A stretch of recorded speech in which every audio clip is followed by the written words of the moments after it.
बिस्मिल्लाहिर्रहमानिर्रहीम। अस्सलाम वालेकुम स्टूडेंट्स, उम्मीद करता हूँ आप सब खैरियत से होंगे। तो आज हमारा जो टॉपिक ऑफ डिस्कशन है वो भी बेटा केमिकल बॉन्डिंग से ही रिलेटेड है। तो आज हमने जो स्टडी करना है ना, आज हमने स्टडी करना है बेटा बहुत ही इंपॉर्टेंट टॉपिक है और वो है बेटा फजान रूल्स के बारे में। तो सबसे पहले इसमें हम देखेंगे बेटा कि फजान रूल्स से पहले के पोलराइजेशन, डिस्टॉर्शन और डिफॉर्मेशन ऑफ आयन क्या होती है। फिर इसी की बुनियाद पर हम देखेंगे ऐसे कौन से फैक्टर्स हैं जो आयन की पोलराइजेशन पे असरअंदाज हो रहे हैं। जो वो फैक्टर्स हैं ना जो आयन की पोलराइजेशन के ऊपर असरअंदाज हो रहे हैं बेटा, उन्हीं फैक्टर्स को जब हम स्टडी करेंगे तो उनको हम क्या नाम देंगे, फजान रूल का नाम देंगे। तो उसी के हिसाब से अब हम फजान रूल स्टडी क्यों कर रहे हैं, उसका मेन ऑब्जेक्टिव क्या है। इसका बेनिफिट ये होगा कि किसी भी आयोनिक कंपाउंड के अंदर आपको उसके अंदर जो कोवलेंट करैक्टर है ना वो डिटरमिन करने में क्या होगा बेटा, ये आपका जो फजान रूल है ना ये उसमें हेल्पफुल साबित होगा बेटा। तो सबसे पहले हम इसमें देखते हैं बेटा कि हमारे पास ये जो है ना पोलराइजेशन या डिफॉर्मेशन ऑफ आयन चीज़ ये है क्या। अब बेसिकली असल में होता क्या है बेटा, जब हम बात करते हैं ना बेटा आयोनिक कंपाउंड की, तो हम कहते हैं कि आयोनिक कंपाउंड में एक केटाइन होता है और दूसरा क्या होता है बेटा, एनाइन होता है। बेसिकली होता है कि जब केटाइन और एनाइन दोनों आयोनिक कंपाउंड के फार्मेशन के दौरान एक दूसरे को अप्रोच करेंगे तो उसके नतीजे में जो इलेक्ट्रॉनिक क्लाउड है ना वो केटाइन का भी डिस्टर्ब हो सकता है, वो एनाइन का भी डिस्टर्ब हो सकता है। ये जो इलेक्ट्रॉनिक क्लाउड के डिस्टर्ब होने की एबिलिटी होती है ना बेटा, इसी चीज़ को नाम देते हैं पोलराइजेशन, डिफॉर्मेशन, या फिर हम इसको नाम देते हैं डिस्टॉर्शन ऑफ आयन। तो इसको हम क्या कहेंगे बेटा, इसको हम कहेंगे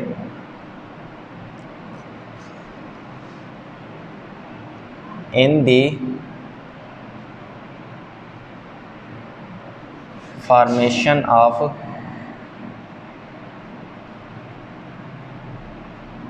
ionic compound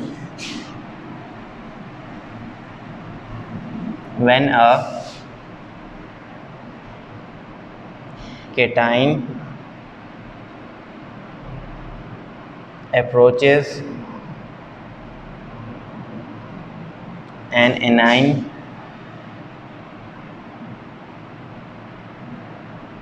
it attracts the valence shell, it attracts the valence shell or outermost electronic cloud of an anion and at the same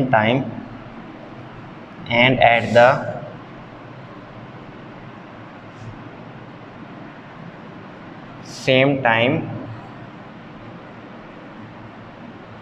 cationic positive charge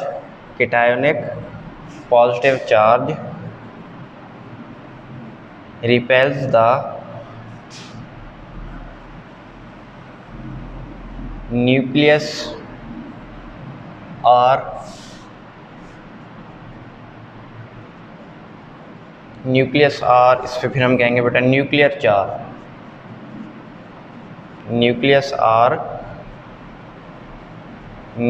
charge of an A9.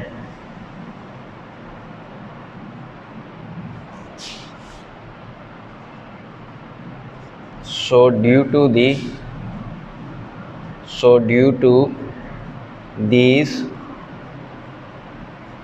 both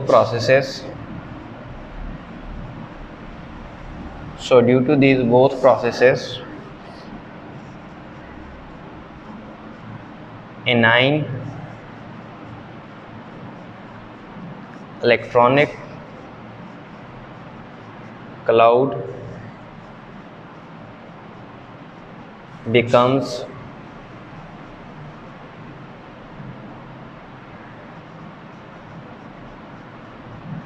unsymmetrical।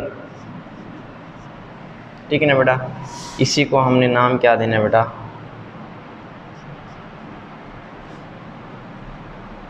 Deformation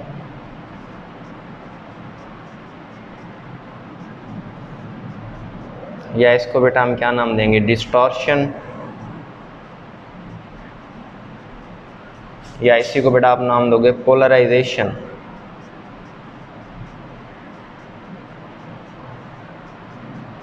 अब दोबारा देख लें बेटा, हमने इसमें क्या चीज़ study की, हमने क्या बेटा, आयोनिक कंपाउंड की फार्मेशन के दौरान होगा क्या, जब एक केटाइन एनाइन को अप्रोच करेगा, यानी जब एक केटाइन एनाइन के करीब पहुंचेगा, it attracts the valence shell और outermost electronic cloud of an anion. तो वो जो केटाइन है ना, वो एनाइन के आखिरी शेल के जो इलेक्ट्रॉन्स है ना, जो इलेक्ट्रॉनिक क्लाउड है, वो जो शेल वगैरह है, उसको वो क्या करेगा बेटा, अपनी तरफ अट्रैक्ट करने की कोशिश करेगा। And at the same time, और इसके साथ ही केटाइन का जो पॉजिटिव चार्ज होगा ना, वो एनाइन के पॉजिटिव चार्ज को, अब एनाइन का पॉजिटिव चार्ज कहाँ पर होगा बेटा, एनाइन का पॉजिटिव चार्ज उसके न्यूक्लियर चार्ज की बात हो रही है, क्योंकि न्यूक्लियस के अंदर प्रोटॉन और न्यूट्रॉन होते हैं, और उसमें फिर प्रोटॉन की वजह से न्यूक्लियस में कौन सा चार्ज होता है, पॉजिटिव चार्ज होता है। तो उसके नतीजे में केटाइन का जो पॉजिटिव चार्ज होगा ना बेटा, वो एनाइन के न्यूक्लियर चार्ज को या उसके न्यूक्लियस को अपने से रिपेल करने की क्या करेगा, कोशिश करेगा। तो आपने देखा है इसमें ओवरऑल दो प्रोसेस हो रहे हैं, एक में इलेक्ट्रॉनिक क्लाउड को अट्रैक्ट किया जा रहा है और दूसरे में उसके न्यूक्लियस को रिपेल किया जा रहा है। यानी उसमें जो दो प्रोसेस हो रहे हैं, एक में एनाइन के इलेक्ट्रॉनिक क्लाउड को अपनी तरफ क्या किया जा रहा है बेटा, अट्रैक्ट किया जा रहा है, और दूसरा आप इसमें क्या देख रहे हो कि एनाइन का जो न्यूक्लियस है उसको क्या किया जा रहा है बेटा, रिपेल किया जा रहा है। तो इन दो प्रोसेसेस के नतीजे में होगा क्या बेटा, जो एनाइन के इलेक्ट्रॉनिक क्लाउड की सिमेट्री है ना बेटा, वो क्या हो जाएगी, डिस्टर्ब हो जाएगी, अनसिमेट्रिकल, इर्रेगुलर, कोई भी आप बेटा आप इसको नाम दे सकते हैं। तो इसी फिनोमिना को, इस प्रोसेस को हम कहेंगे deformation of ion, distortion of ion, या फिर हम इसको कहेंगे पोलराइजेशन ऑफ आयन। अब पोलराइजेशन, डिस्टॉर्शन या डिफॉर्मेशन किस चीज़ की हो रही है, किस चीज़ के इलेक्ट्रॉनिक क्लाउड में डिस्टर्बेंस आ रही है, वो बेटा जी आ रही है एनाइन में। किसमें आ रही है बेटा, एनाइन में। अब इसके साथ दूसरा ये सवाल पैदा होता है बेटा कि जिसी तरह केटाइन एनाइन को अपनी तरफ अप्रोच कर रहा है, इसी तरह बेटा जो एनाइन है वो भी तो इसके करीब जाने की कोशिश करेगा केटाइन के। जिसी तरह केटाइन एनाइन के इलेक्ट्रॉनिक क्लाउड को डिस्टर्ब कर रहा है, तो इसी तरह एनाइन भी तो केटाइन के इलेक्ट्रॉनिक क्लाउड को डिस्टर्ब कर सकते हैं ना बेटा। तो सवाल ये है कि क्या इसके नतीजे में केटाइन के इलेक्ट्रॉनिक क्लाउड में कोई डिस्टर्बेंस पैदा हो सकती है, तो उसको भी हम देख सकते हैं बेटा। अब इसमें आपने सिर्फ थोड़ी सी चेंजिंग करनी है बेटा। In formation of an compound when an anion approaches the cation, approaches the cation, it attracts the valence or outermost electronic cloud of the cation, and at the same time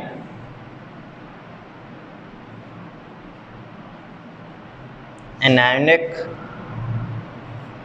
इधर हम लिखेंगे बेटा nuclear charge, anionic nuclear charge repels the nucleus or nuclear charge of the repels the, इस पे आप लिखेंगे बेटा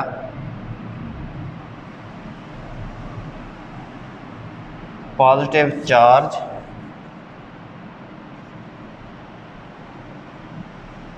of the cation. तो नेक्स्ट हम लिखेंगे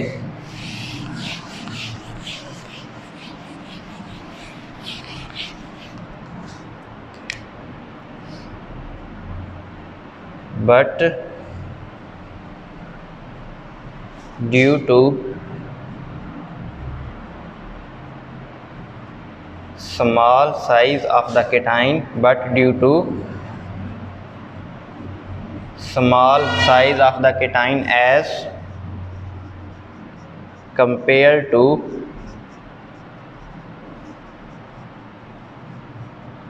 anionic size,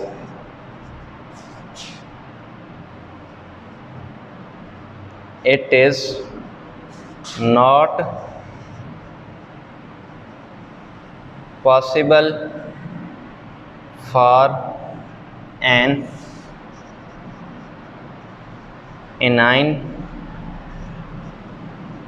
to disturb the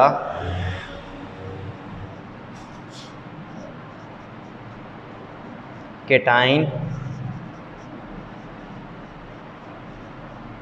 outermost electronic cloud.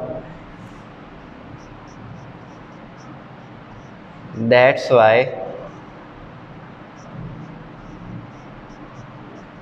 polarization of cation, पिछले में हमने क्या पढ़ा था बेटा, एनाइन पढ़ा था. That's why polarization of cation is not observed significantly.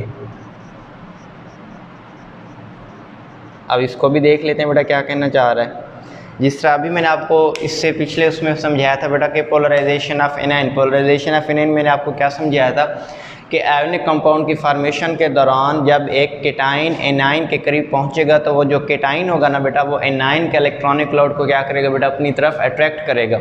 और उसके साथ ही हमने कहा कि केटाइन का जो पॉजिटिव चार्ज है वो एनाइन के न्यूक्लियर चार्ज को फिर से साथ में क्या कर देगा, रिपेल कर देगा. तो उसके नतीजे में होगा क्या बेटा, उसके नतीजे में जो एनाइन है ना उसके जो इलेक्ट्रॉनिक क्लाउड में जो है ना वो उसका इलेक्ट्रॉनिक क्लाउड अनसिमेट्रिकल हो जाएगा, यानी इर्रेगुलर हो जाएगा, उसमें डिस्टर्बेंस क्रिएट हो जाएगी. तो केटाइन की वजह से एनाइन के अंदर ये जो तब्दीली आई है, ये जो उसके इलेक्ट्रॉनिक क्लाउड के अंदर डिस्टर्बेंस आई है, उसी वजह से उसके कोवलेंट और आयोनिक करैक्टर में भी तब्दीली आ जाती है बेटा. इसी चीज़ को फिर हमने नाम दिया था बेटा polarisation of anion by cation. साथ में हमने ये कहा कि जिस तरह एक केटाइन एनाइन के इलेक्ट्रॉनिक क्लाउड को डिस्टर्ब कर रहा है, इसी तरह एक एनाइन भी तो केटाइन के इलेक्ट्रॉनिक क्लाउड को डिस्टर्ब कर सकता है. तो उस चीज़ को समझने के लिए मैंने आपको दोबारा ये समझाया कि आयोनिक कंपाउंड की फार्मेशन में जब एक एनाइन केटाइन के करीब पहुंचेगा तो एनाइन भी यही कोशिश करेगा केटाइन की तरह कि वो क्या करे बेटा, it attracts the valence shell और outermost electronic cloud of cation. कि एनाइन की भी यही कोशिश है वो केटाइन के आखिरी शेल के जो इलेक्ट्रॉन है वो उनका जो शेल है वो उसको अपनी तरफ अट्रैक्ट करने की क्या करे बेटा, कोशिश करे. And at the same time anionic nuclear charge, और इसके साथ ही एनाइन के जो न्यूक्लियस के ऊपर वो जो पॉजिटिव चार्ज होता है प्रोटॉन की वजह से, वो कोशिश करेगा बेटा वो केटाइन के पॉजिटिव चार्ज को क्या करे बेटा, रिपेल करे. लेकिन इधर अब थोड़ा सा इसमें डिफरेंस आ रहा है. But due to small size of the cation as compare to anionic size. अब हम जानते हैं जो केटाइन होता है ना बेटा वो किसी चीज़ के इलेक्ट्रॉन लूज़ करने के नतीजे में वजूद में आता है. जो ही आप उसमें से केटाइन में इलेक्ट्रॉन लूज़ करोगे तो उसमें प्रोटॉन ज़्यादा हो जाएंगे. प्रोटॉन ज़्यादा होने की वजह से उनके इलेक्ट्रॉन के ऊपर जो गिरफ्त है वो भी बढ़ जाएगी, जिसकी वजह से इलेक्ट्रॉनिक क्लाउड थोड़ा सा ऐसे फील होगा जैसे न्यूक्लियस के ज़्यादा करीब हो. दूसरे लफ्ज़ों में हमें केटाइन का जो साइज़ है ना वो हमें स्मॉल नज़र आएगा as compare to anionic size. Anion का जो साइज़ होता है ना बेटा, ये एनाइन जो होता है ना ये इलेक्ट्रॉन गेन करने के नतीजे में वजूद में आता है. तो इलेक्ट्रॉन गेन करने के नतीजे में उसमें इलेक्ट्रॉन ज़्यादा हो जाएंगे और प्रोटॉन कम हो जाएंगे, जिसकी वजह से प्रोटॉन की इलेक्ट्रॉन के ऊपर गिरफ्त कम हो जाएगी और इसमें इलेक्ट्रॉन रिपल्शन बढ़ जाएगी. इसी इलेक्ट्रॉन रिपल्शन के नतीजे में एनाइन का जो साइज़ है वो थोड़ा सा आपको इंक्रीज नज़र आएगा. यही वजह है कि इसका इलेक्ट्रॉनिक क्लाउड भी इजीली डिस्टर्ब हो जाता है क्योंकि इसमें इलेक्ट्रॉन रिपल्शन क्रिएट हो जाती है. लेकिन केटाइन के इलेक्ट्रॉनिक क्लाउड को डिस्टर्ब नहीं किया जा सकता क्योंकि इसमें इलेक्ट्रॉन रिपल्शन की बजाय इलेक्ट्रॉन प्रोटॉन अट्रैक्शन ज़्यादा है बेटा. ठीक है ना बेटा. तो इसी वजह से it is not possible for an anion to disturb the cation electronic cloud. तो इसी वजह से एनाइन के लिए पॉसिबल नहीं होता इतना इजीली कि वो केटाइन के इलेक्ट्रॉनिक क्लाउड को डिस्टर्ब कर सके. हाँ अलबत्ता केटाइन के लिए ये पॉसिबल होता है. क्यों पॉसिबल होता है? क्योंकि एनाइन में इलेक्ट्रॉन रिपल्शन क्रिएट हो जाती है और केटाइन में होती है इलेक्ट्रॉन प्रोटॉन अट्रैक्शन. ये अट्रैक्शन इसकी रिपल्शन को इजीली डिस्टर्ब कर देती है बेटा.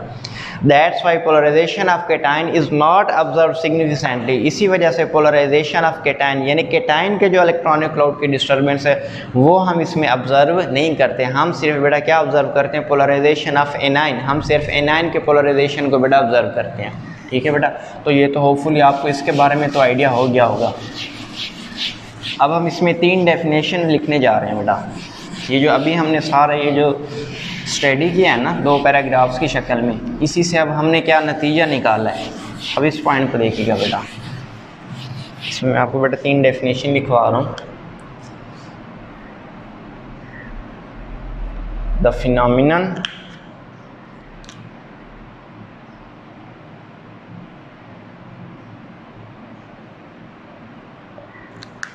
ठीक है बेटा. इसमें आप लिखेंगे the phenomenon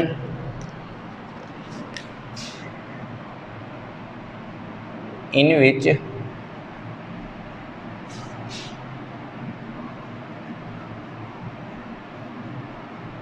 the phenomenon in which electronic cloud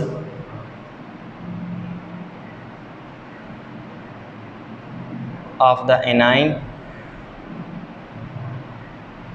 becomes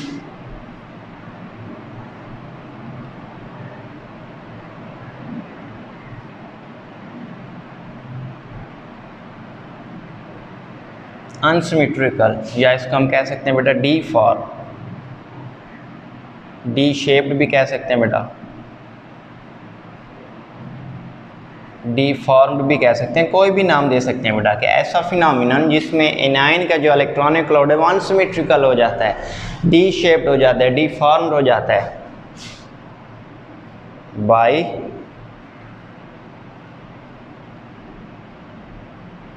approaching the cation towards anion,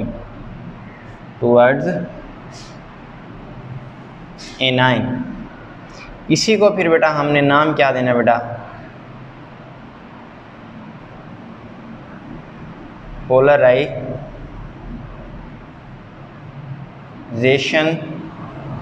of an anion by या केटाइन। इसको बेटा हमने क्या नाम देना है बेटा, polarisation of an anion by या केटाइन। एक तो हमने ये नतीजा निकाला है, इसी को, इसी डेफिनेशन को बेटा आप कह सकते हैं पोलराइजेशन भी इसको कहा जाता है बेटा, या इसको कहा जाता है बेटा डिस्टॉर्शन, कोई भी आप नाम दे सकते हैं, आपको मुख्तलिफ बुक्स में मुख्तलिफ इसके नाम मिलेंगे बेटा, इसमें कोई परेशानी की बात नहीं। या इसको आप कह सकते हैं बेटा डीफॉर्मेशन, डीफॉर्मेशन। अब किस चीज़ की बेटा, केटाइन की कहोगे कि एनाइन की कहोगे,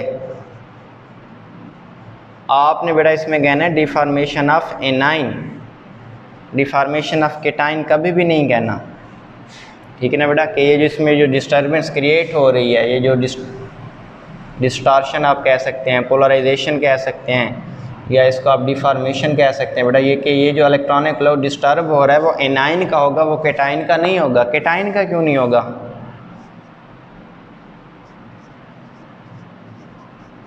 बिकॉज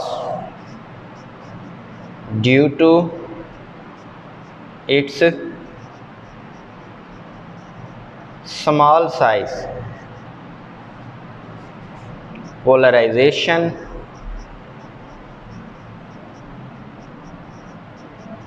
उसके बाद आप क्या कहोगे बेटा डिफॉर्मेशन, या उसके बाद बेटा आप क्या कहोगे डिस्टॉर्शन।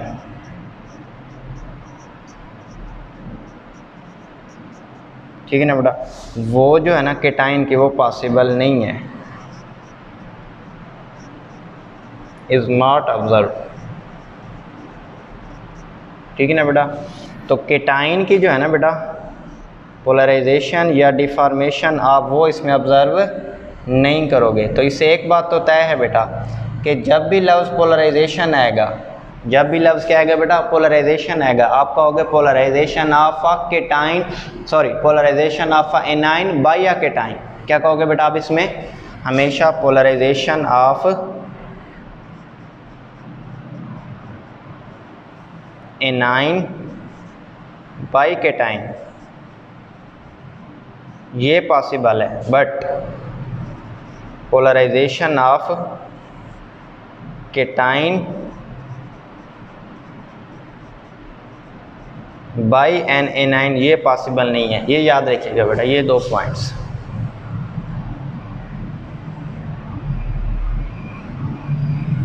ठीक है ना बेटा, polarisation of anion by cation कहोगे आप, कभी भी polarisation of cation by anion नहीं कहोगे। क्यों नहीं कहोगे, क्योंकि उसका क्या होता है बेटा साइज स्मॉल होता है केटाइन का। तो ये तो डेफिनेशन हो गया, प्रॉपर पोलराइजेशन कह सकते हो, डिस्टॉर्शन, या फिर आप इसको नाम दे सकते हो बेटा डिफॉर्मेशन का। अब इसके अलावा नेक्स्ट दो और डेफिनेशन इसमें देखते हैं बेटा।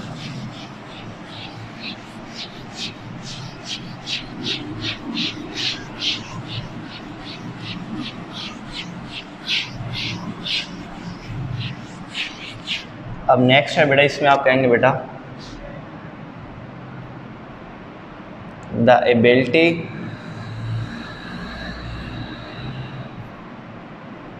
Of a cation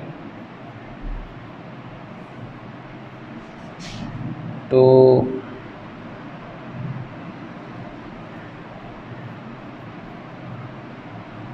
polarize an anion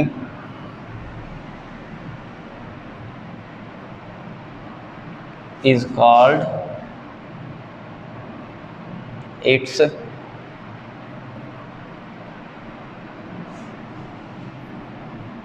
polarizing power, या आप इसको क्या सकते हैं, और it is called,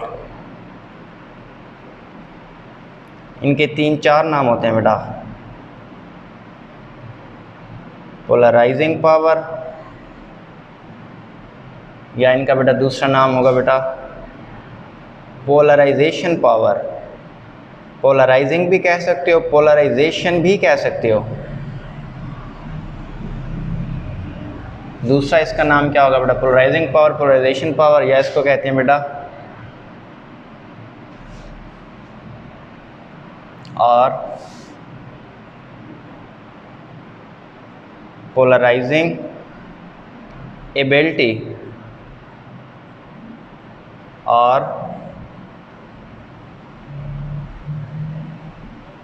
polarising power of cation. Anion नहीं कहोगे आप, उसको क्या कहोगे बेटा, केटाइन कहोगे। ये भी आपने बेटा नोट कर लेना है,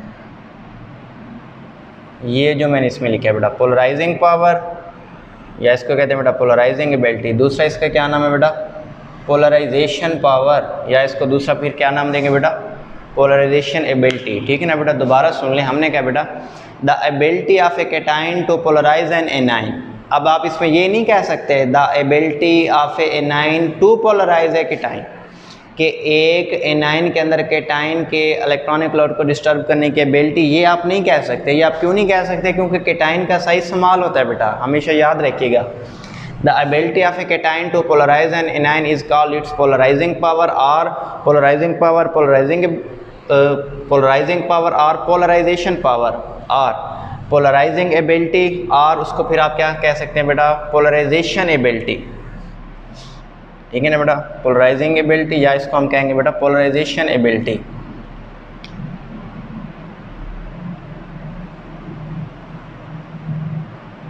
पोलराइजेशन एबिलिटी।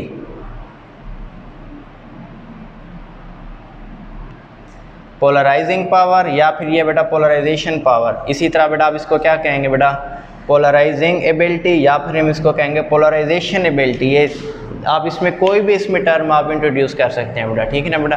अब अगर हम दूसरे उसमें देखेंगे, the ability of a anion to polarise the cation, ये बेटा पॉसिबल नहीं है। क्यों पॉसिबल नहीं है, क्योंकि केटाइन का जो साइज़ होता है ना वो स्मॉल होता है, इससे पहले भी मैं आपको बता चुका हूँ। इसी वजह से उसके लिए पॉसिबल नहीं है उसके इलेक्ट्रॉनिक क्लाउड को डिस्टर्ब करना। तो इसका मतलब क्या है बेटा,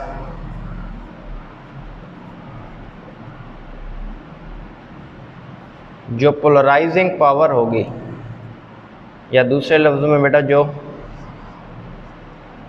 पोलराइजिंग एबिलिटी होगी, वो हमेशा किसके साथ आप लिखोगे बेटा, केटाइन की होगी। वो हमेशा, अगर आप इसमें लिखते हो ना एनाइन की, तो ये बेटा आपके लिए गलत हो जाएगा। क्यों गलत हो जाएगा, क्योंकि केटाइन का साइज स्मॉल होता है, एनाइन का साइज़ क्या होता है बेटा, लार्ज होता है। इसके लिए पॉसिबल नहीं होता बेटा कि इसके इलेक्ट्रॉनिक क्लाउड को डिस्टर्ब किया जा सके। तो हमेशा पोलराइजिंग पावर या पोलराइजिंग एबिलिटी या पोलराइजेशन पावर, या फिर इसको कहोगे पोलराइजेशन एबिलिटी, ये हमेशा केटाइन के लिए लिखोगे, एनाइन के लिए नहीं लिखोगे बेटा। तो ये डेफिनेशन भी बेटा आपने नोट कर लेनी है।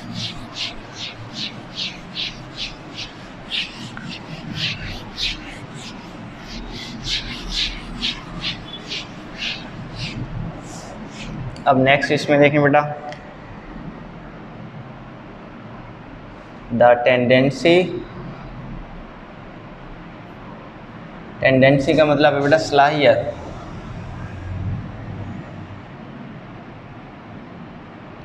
the tendency of an anion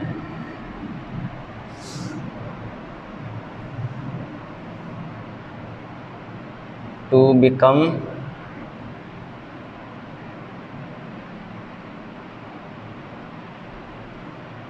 polarized by a cation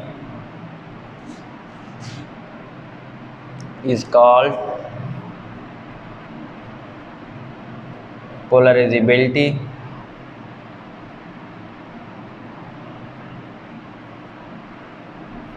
of anion।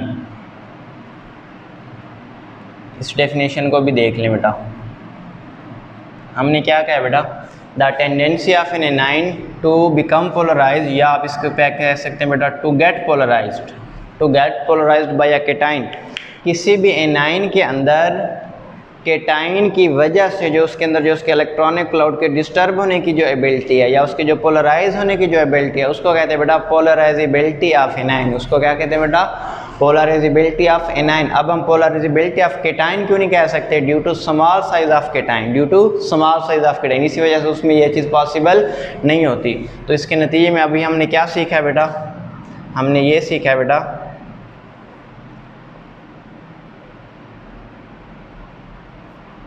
कि जो पोलराइजिंग पावर है, या हमारे पास जो पोलराइजिंग एबिलिटी है,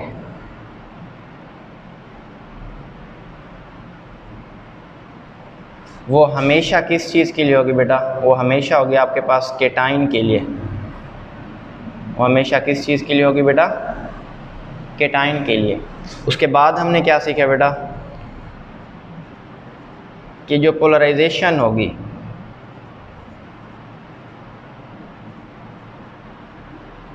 जो हमारे पास पोलराइजेशन होगी, या इसको आप कह सकते हैं बेटा डिस्टॉर्शन होगी,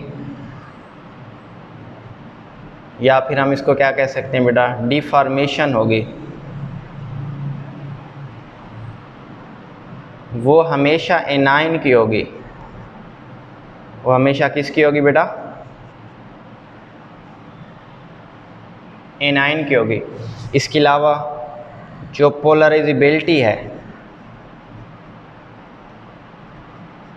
जो आपके पास क्या है बेटा, पोलराइजेबिलिटी है, वो भी हमेशा किस चीज़ के लिए लिखोगे बेटा, एनाइन के लिए लिखोगे। सबसे पहले हमने कहा बेटा कि ये जो पोलराइजिंग पावर होगी या पोलराइजिंग एबिलिटी होगी, ये हमेशा किस चीज़ के लिए लिखोगे बेटा, ये लिखोगे केटाइन के लिए। उसके बाद हमने क्या कहा बेटा, पोलराइजेशन लफ्ज़ है, डिफॉर्मेशन है, डिस्टॉर्शन है, ये वर्ड हमेशा किसके साथ आएगा बेटा, एनाइन के लिए आएगा बेटा। ठीक है ना। बाकी आपको मैंने इनकी एक्सप्लेनेशन अभी समझा दी है कि इनके साथ ये वर्ड क्यों आते हैं, लेकिन ये आपने अपने एक माइंड में बतौर एज ए शॉर्ट ट्रिक इनको माइंड में बिठा लेना है। और जो पोलराइजेबिलिटी है वो हमेशा किसके साथ आएगी बेटा, एनाइन के साथ आएगी। और इसके अलावा ये जो हमारे पास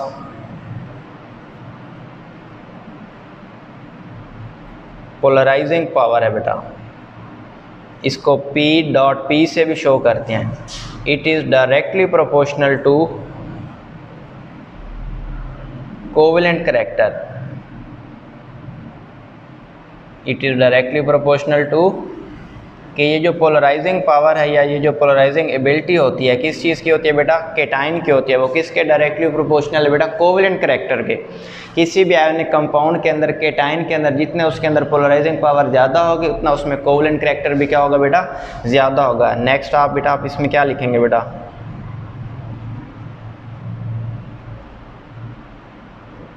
पोलराइजेशन, जो कि आप किसकी कर रहे हो बेटा, एनाइन के कर रहे हो। ये भी डायरेक्टली प्रोपोर्शनल है बेटा कोवेलेंट करैक्टर के। ये भी किसके डायरेक्टली प्रोपोर्शनल है बेटा, कोवेलेंट करैक्टर के। इसको फिर नेक्स्ट हम आगे बेटा एग्जांपल से समझते हैं ये चीज़ कैसे एक्ट करती है। ठीक है ना बेटा। तीसरे नंबर पे आप कहोगे बेटा जो पोलराइजेबिलिटी है, पोलराइजेबिलिटी, इसको पढ़ोगे पोलराइजेबिलिटी, जल्दी में हम इसको पोलराइजेबिलिटी भी कहते हैं। ये बेटा होती है, ये भी एनाइन के लिए, पोलराइजेबिलिटी किसके लिए होती है, एनाइन के लिए बेटा। ये भी डायरेक्टली प्रोपोर्शनल किस चीज़ के है बेटा, कोवेलेंट करैक्टर के। किसके डायरेक्टली प्रोपोर्शनल है बेटा,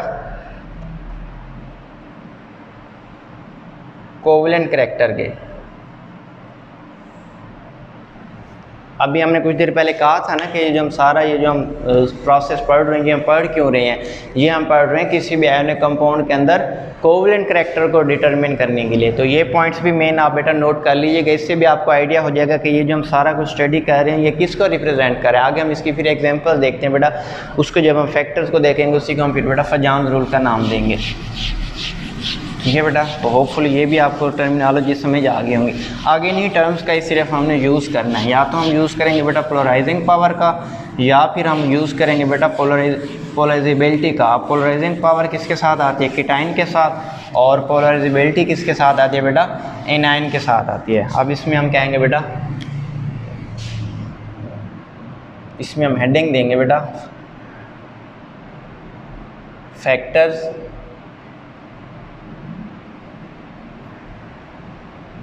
affecting the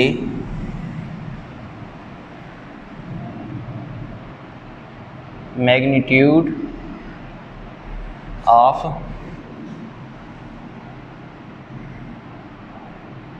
ion polarization,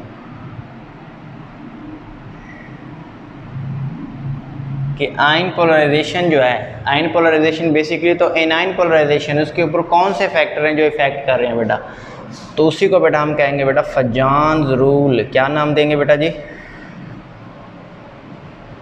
फजान्स rule. तो फजान्स रूल के लिए हम क्या क्या देखेंगे बेटा, दो चीज़ें देखेंगे। पहले हम देखेंगे बेटा इसमें factors affecting the polarising power of cation. उसमें फिर हम क्या देखेंगे बेटा, उसमें हम देखेंगे बेटा फिर positive charge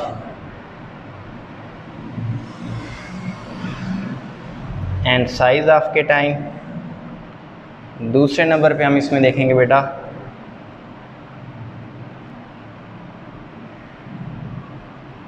electronic configuration of cation, electronic configuration of cation. ये हम फैक्टर देखेंगे बेटा। इसी तरह जो हम फिर उसके बाद देखेंगे बेटा factors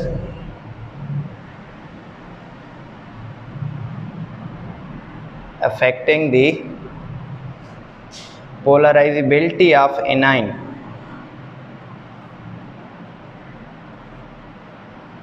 factors affecting the polarisability of A9.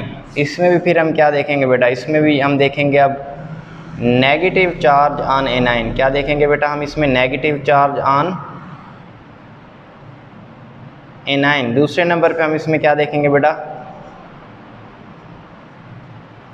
Size of an anion.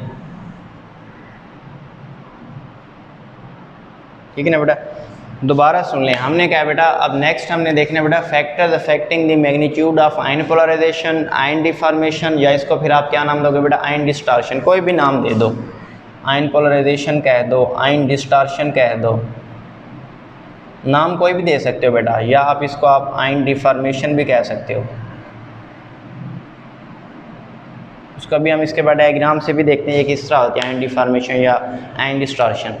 तो उसमें फिर हमने क्या बेटा, जो हम इसमें फैक्टर स्टडी करने हैं ना, उन फैक्टर्स को फिर हमने नाम देना बेटा फजान्स रूल का। और ये फजान्स रूल यह है बेटा जो आगे आपको आयोनिक कंपाउंड के अंदर कोवेलेंट करैक्टर बताएगा। उसमें फिर हम क्या देखेंगे बेटा, factor affecting the polarising power of cation. ये भी हम जानते हैं कि पोलराइजिंग पावर क्या होती है, ये कोवेलेंट करैक्टर के डायरेक्टली प्रोपोर्शनल है। तो फिर उसमें हम देखेंगे कि केटाइन का जो पॉजिटिव चार्ज होता है या जो केटाइन का साइज होता है उसका पोलराइजिंग पावर ऑफ केटाइन के ऊपर क्या इफेक्ट है। अगर तो वो उस चीज़ के इफेक्ट को इंक्रीज़ कर रहा है तो कोवलेंट करैक्टर भी बढ़ेगा, अदरवाइज कोवलेंट करैक्टर डिक्रीज़ होगा। फिर हमने इसमें देखने बेटा इलेक्ट्रॉनिक कन्फिग्रेशन ऑफ केटाइन। दो तरह के इसमें बेटा हमने इलेक्ट्रॉनिक कन्फिग्रेशन देखने, एक हमने इसमें देखने बेटा pseudo inert gas electronic configuration, और सेकंड वन हमने इसमें देखने बेटा इनर्ट गैस कन्फिग्रेशन। उसके बाद हमने क्या बेटा factors affecting the polarisability of an, ये देखें ना पोलराइजेबिलिटी के साथ वर्ड मैंने क्या लिखा बेटा एनाइन लिखना है, आपने भी इस तरह लिखने केटाइन नहीं लिखना, उसके रीज़न आपको पहले बता चुका हूँ बेटा। तो उसमें एक नेगेटिव चार्ज ऑन एनाइन होगा, दूसरा उसमें क्या होगा बेटा साइज ऑफ एन एनाइन। अब हम देखते हैं थोड़ा सा कि ये आयन पोलराइजेशन डिस्टॉर्शन या ये जो डिफॉर्मेशन है ये किस तरह होती है, होता है क्या है इसमें, इसको ज़रा डायग्राम से इसको हम रिप्रेजेंट करने की कोशिश करते हैं बेटा। उसके बाद हम इसके ये फैक्टर देखेंगे जिसको आपने फजान रूल का नाम दिया बेटा, ठीक है बेटा। अब देखें ये मेरे पास है, फ़र्ज़ करें बेटा केटाइन है, ठीक है बेटा, और ये अप्रोच कर रहा है बेटा आगे एनाइन को,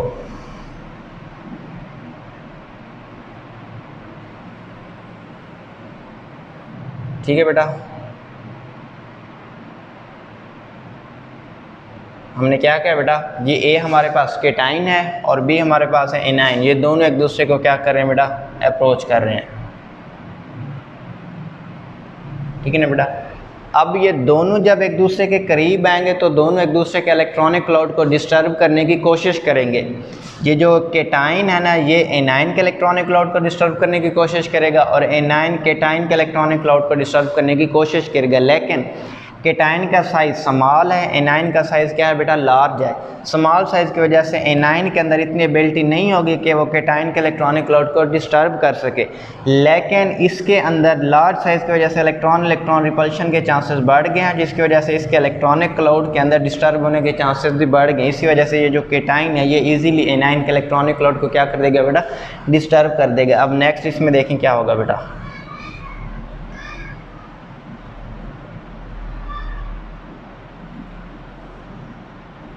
केटाइन को आप वैसे ही लिख दें बेटा। अब एनाइन को देखें उसमें क्या होगा बेटा,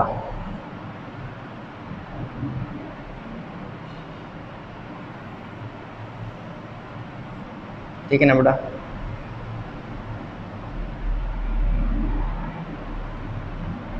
अब ये देखें बेटा, अब इसमें ये हुआ क्या है, ये जो है ना बेटा इसको हम कहते हैं बेटा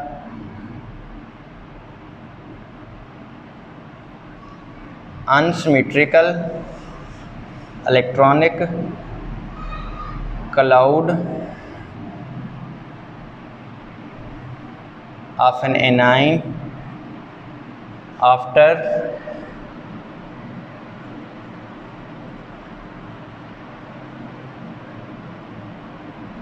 polarisation of an anion. Polarisation का मतलब है ये कि इलेक्ट्रॉनिक क्लाउड उसमें क्या हो गया बेटा डिस्टर्ब हो गया। अब ये देखें इलेक्ट्रॉनिक क्लाउड का झुकाव कहाँ पर है, ये जो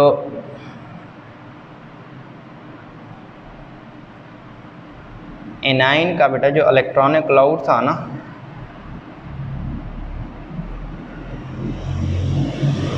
वो बल्ज्ड हो गया है या मूव कर गया बेटा, कहाँ पर मूव कर गया बेटा टूवर्ड्स केटाइन। अब एनाइन का जो इलेक्ट्रॉनिक क्लाउड है वो आप देख रहे हैं ना बेटा थोड़ा सा एनाइन के इलेक्ट्रॉनिक क्लाउड की तरफ क्या हो गया बेटा अट्रैक्ट हो गया, क्योंकि इसका ये जो स्मॉल साइज है वो उसके इलेक्ट्रॉनिक क्लाउड को अपनी तरफ क्या कर रहा है बेटा अट्रैक्ट कर रहा है, ठीक है ना बेटा। इसी वजह से ये जो इसमें ये जो डिस्टर्बेंस पैदा हुई ये वाली, ये जो मैंने इस लाइन से बेटा शो किया है, ये जो इरेगुलर आपको ये जो इन सर्कल नज़र आ रहा है, ये इरेगुलर जो इन सर्कल इसको कहते हैं अनसिमेट्रिकल इलेक्ट्रॉनिक क्लाउड, जिसको कहते हैं बेटा पोलराइजेशन ऑफ एनाइन। ये आपके पास केटाइन था, ये आपके पास क्या है बेटा एनाइन है। अब ये क्या है बेटा केटाइन सिमेट्रिकल इलेक्ट्रॉनिक क्लाउड। सवाल ये है कि इसके अंदर क्यों नहीं ये इलेक्ट्रॉनिक क्लाउड की जो डिस्टर्बेंस है इसके अंदर क्यों नहीं क्रिएट हुई, due to cation small size.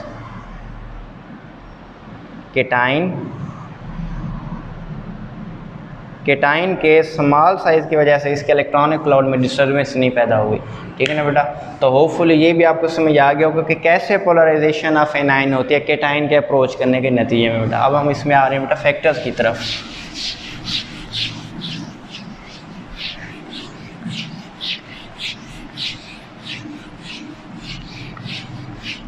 ठीक है ना बेटा। आप इस पे हेडिंग डाल दें बेटा फजान रूल की। बेशक फजान्स रूल, असल में अब हम इसी रूल को स्टडी करने जा रहे हैं बेटा। ठीक है ना बेटा। तो इसी फजान रूल में अब हम सबसे क्या देखेंगे बेटा, हम इसमें देखने जा रहे हैं बेटा factors affecting the polarizing power of cation. ठीक है ना बेटा। उसी में फिर अब हम देखने जा रहे हैं नेक्स्ट बेटा पॉजिटिव चार्ज ऑन केटाइन। उसमें अब हम क्या देखने जा रहे हैं बेटा, पॉजिटिव चार्ज ऑन केटाइन। इसमें आप हेडिंग डालोगे बेटा positive charge on cation directly proportional to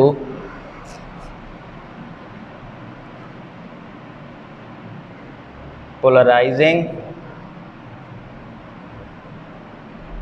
power of a cation. इसमें बेटा जी आपने ये हेडिंग डालनी है, क्या हेडिंग डालनी है बेटा, positive charge on cation directly proportional to polarising power of a cation. Next आप क्या कहोगे बेटा,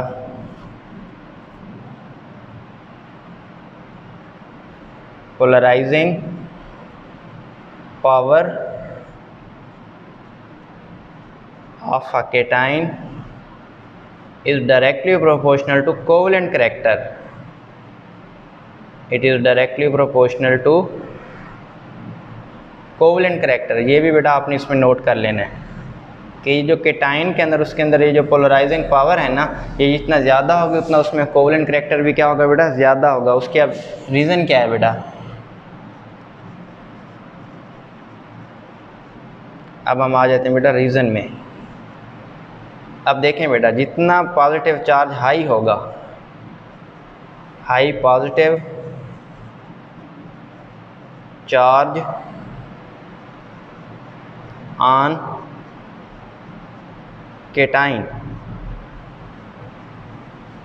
more effectively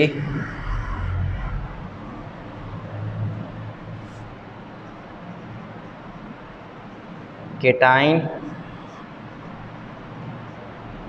attracts the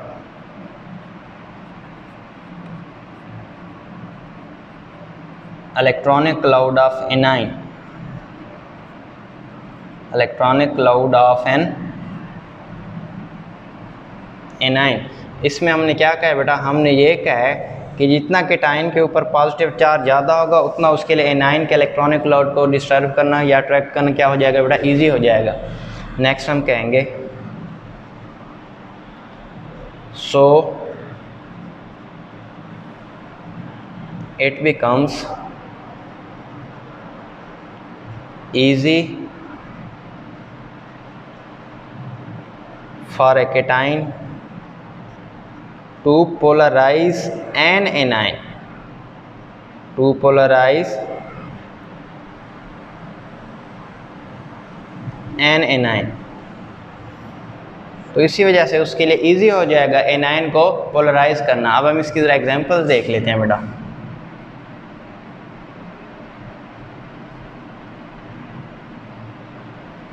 examples बेटा, अब हमारे पास ये है बेटा सोडियम क्लोराइड, मैग्नीशियम क्लोराइड और ये है बेटा जी हमारे पास एल्युमिनियम क्लोराइड। इसमें देखें बेटा केटाइन के ऊपर +1 का चार्ज है, इसमें मैग्नीशियम केटाइन के ऊपर +2 का चार्ज है और इसमें जो एल्युमिनियम है उसके ऊपर क्या चार्ज है बेटा, +3 का चार्ज है। अब गौर से देखें सोडियम से मैग्नीशियम, मैग्नीशियम से एल्यूमिनियम की तरफ जाते हुए जो चार्ज है वो क्या हो रहा है, इंक्रीज़ हो रहा है, +1 +2, आगे हम क्या कह रहे हैं बेटा, +3।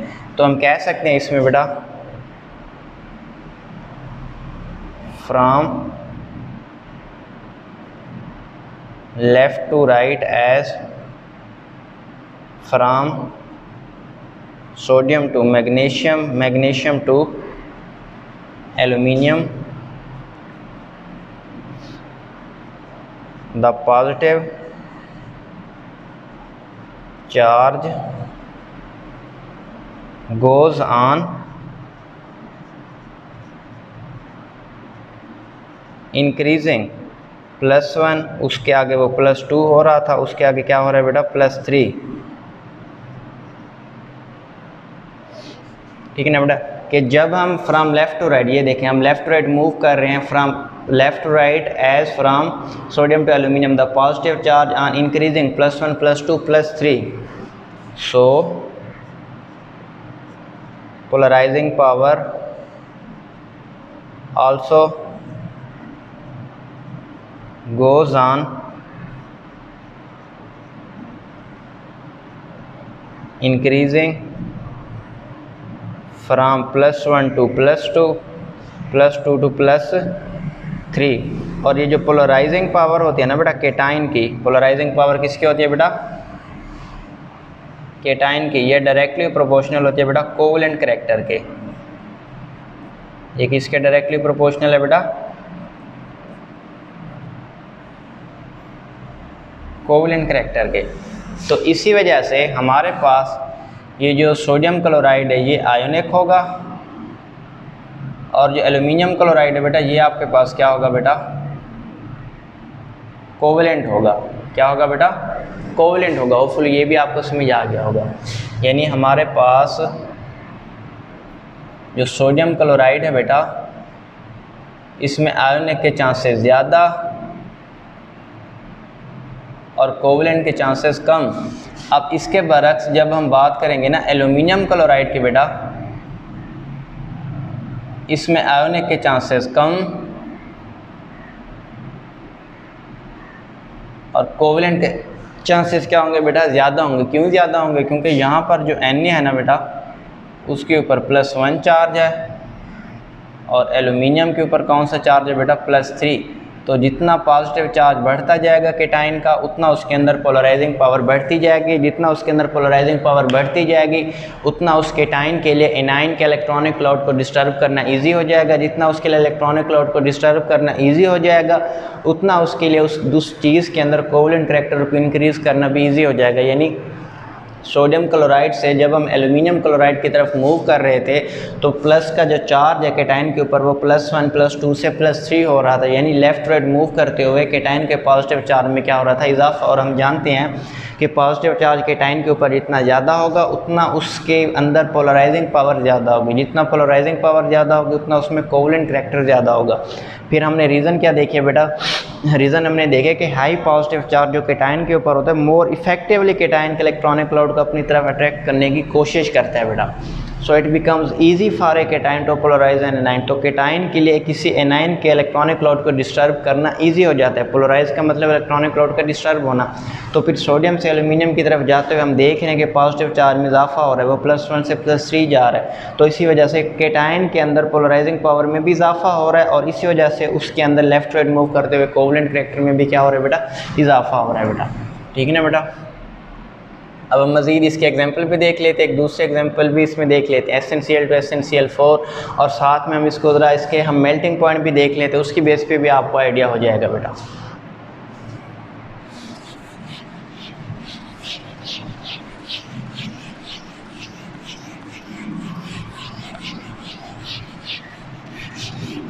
अब हम इसके बाद दूसरे एग्जांपल इसकी देखते हैं, उसके बाद हम देखेंगे इनकी मेल्टिंग पॉइंट बेटा।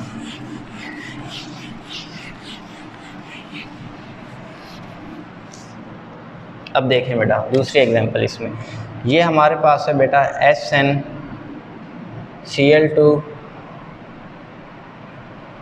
और ये हमारे पास क्या है बेटा SnCl4। इसमें जो है बेटा स्टेनिक वो +2 चार्ज शो कर रहा है और इसमें जो स्टेनिक है वो क्या शो कर रहा है, +4। ये +2 चार्ज क्यों है बेटा, due to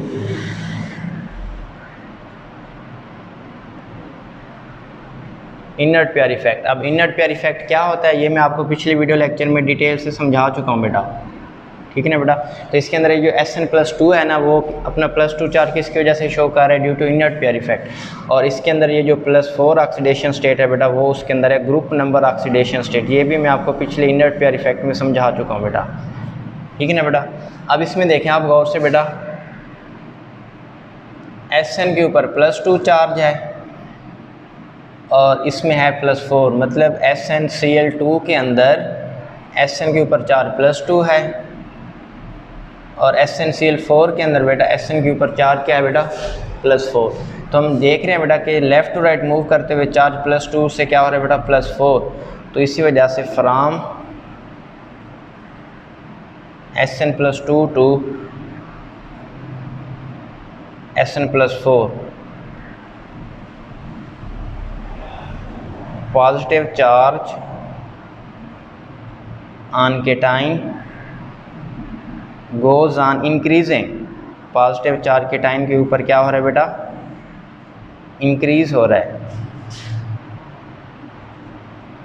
so Sn+4 has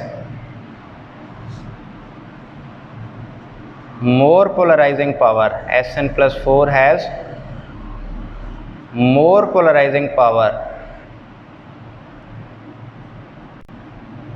than Sn+2 to polarize the chloride ion, ठीक है ना बेटा। हमने इसके ये रीज़न पेश किया बेटा, क्या रीज़न है बेटा कि जब हमने SnCl2 से SnCl4 की तरफ मूव किया है तो पॉजिटिव चार्ज Sn+2 से Sn+4 की तरफ मूव करते हुए इंक्रीज़ हो रहा है। जितना उसमें पॉजिटिव चार्ज इंक्रीज़ हो रहा है उतना उसमें पोलराइजिंग पावर में भी क्या हो रहा है बेटा, इजाफा हो रहा है। उतना उसके लिए फिर उसका जो एनाइन है, जो क्लोराइड आयन है, उसको पोलराइज करना भी उसके लिए क्या है बेटा, ईजी है। तो इसी वजह से फिर हम क्या कहेंगे बेटा, जो SnCl2 है बेटा, आगे हम मूव कर रहे हैं बेटा SnCl4 में। दूसरे लफ्ज़ों में बेटा इसमें हमारे पास Sn+2 है और ये बेटा जी हमारे पास है Sn+4। तो इस वाले में हम क्या कहेंगे बेटा, इस वाले में बेटा आयोनिक करैक्टर ज़्यादा है और कोवलेंट करैक्टर कम है SnCl2 में बेटा, ठीक है ना बेटा। और इसके अंदर आयोनिक करैक्टर कम और कोवलेंट करैक्टर ज़्यादा। कोवलेंट करैक्टर क्यों ज़्यादा है, क्योंकि कोवलेंट करैक्टर डिपेंड करता है बेटा पोलराइजिंग पावर पे, और पोलराइजिंग पावर डिपेंड कर रही थी पॉजिटिव चार्ज ऑन केटाइन के। इसमें भी ये भी आप देखिएगा बेटा,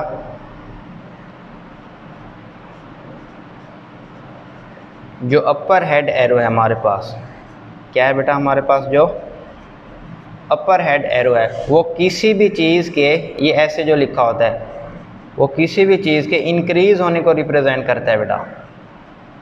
जो हमारे पास अपर हेड एरो है वो किसी भी चीज़ के इंक्रीज़ होने को रिप्रेजेंट करता है। और इसके बाद हमारे पास जो लोअर हेड एरो है, इसमें लोअर हेड एरो ये इस तरह लिखा होता है, ये किसी भी चीज़ के डिक्रीज़ होने को रिप्रेजेंट करता है बेटा। किसको रिप्रेजेंट करता है बेटा, किसी भी चीज़ के डिक्रीज़ होने को क्या करता है बेटा, रिप्रेजेंट करता है। ये भी होपफुली आपको समझ आ गया होगा बेटा। अब हम इसमें ज़रा मेल्टिंग पॉइंट के बेस पे एग्जांपल देखते हैं।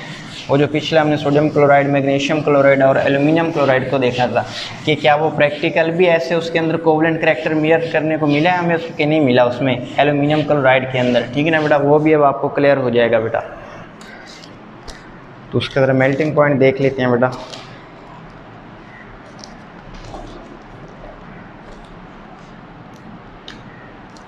अब ये देखें बेटा, इसमें जो सोडियम क्लोराइड है बेटा उसका उन्होंने मेल्टिंग पॉइंट बताया है 800 डिग्री सेंटीग्रेड। मैग्नीशियम क्लोराइड का जो मेल्टिंग पॉइंट है बेटा वो है 712 डिग्री सेंटीग्रेड। एल्यूमिनियम क्लोराइड का जो मेल्टिंग पॉइंट है बेटा वो है 575 डिग्री सेंटीग्रेड। वो कितना है बेटा? 575 डिग्री सेंटीग्रेड। तो इसके अंदर देखें बेटा मेल्टिंग पॉइंट क्या है बेटा? हाई। इसके अंदर देखें बेटा मेल्टिंग पॉइंट क्या है बेटा? लो है। और हम जानते हैं बेटा हाई मेल्टिंग पॉइंट किसको रिप्रेजेंट करता है बेटा? आयोनिक करैक्टर को। और जो लो मेल्टिंग पॉइंट है ना बेटा वो किसको रिप्रेजेंट करता है बेटा? कोवेलेंट करैक्टर को। तो इस वजह से ये प्रैक्टिकली भी आपको प्रूफ हो चुका है कि फजान रूल इस पे भी अप्लाई हो रहा है। देखिए ना, sodium chloride, magnesium chloride, aluminium chloride, ये सोडियम से एल्यूमिनियम की तरफ मूव करते हुए पॉजिटिव चार्ज में इजाफा हो रहा है, जिसकी वजह से कोवेलेंट करैक्टर में भी इजाफा हो रहा है और उसकी वजह से मेल्टिंग पॉइंट में भी क्या आ रही है बेटा? कमी आ रही है। तो ये भी आपने बेटा नोट कर लेना है।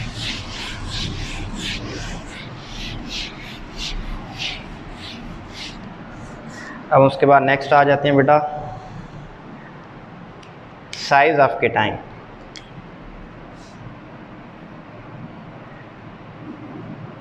साइज ऑफ केटाइन, इस पे आप लिखोगे बेटा size of cation inversely proportional to polarising power of cation. इस पे आप क्या लिखोगे बेटा? इस पे आप लिखोगे कि जो साइज ऑफ केटाइन है वो इन्वर्सली प्रोपोर्शनल होता है पोलराइजिंग पावर ऑफ केटाइन के। दूसरा हम जानते हैं बेटा कि जो पोलराइजिंग पावर है बेटा केटाइन की, पोलराइजिंग पावर ऑफ केटाइन वो डायरेक्टली प्रोपोर्शनल है कोवेलेंट करैक्टर के। वो किसके डायरेक्टली प्रोपोर्शनल है बेटा? कोवेलेंट करैक्टर के। जो पोलराइजिंग पावर ऑफ केटाइन है वो किसके डायरेक्टली प्रोपोर्शनल है? कोवेलेंट करैक्टर के। अब अगर हम इसमें देखें बेटा केटाइन का साइज अगर तो होगा बेटा इंक्रीज, ये अपर हेड एरो का मतलब क्या होता है बेटा? इंक्रीज। उतना उसमें बेटा क्या होगी बेटा? जो पोलराइजिंग पावर है बेटा केटाइन की वो तो उतना क्या होगी बेटा? डिक्रीज। जितना केटाइन का साइज ज़्यादा होगा उतना उसके अंदर पोलराइजिंग पावर क्या होगी? डिक्रीज। जितना उसमें पोलराइजिंग पावर डिक्रीज होगी बेटा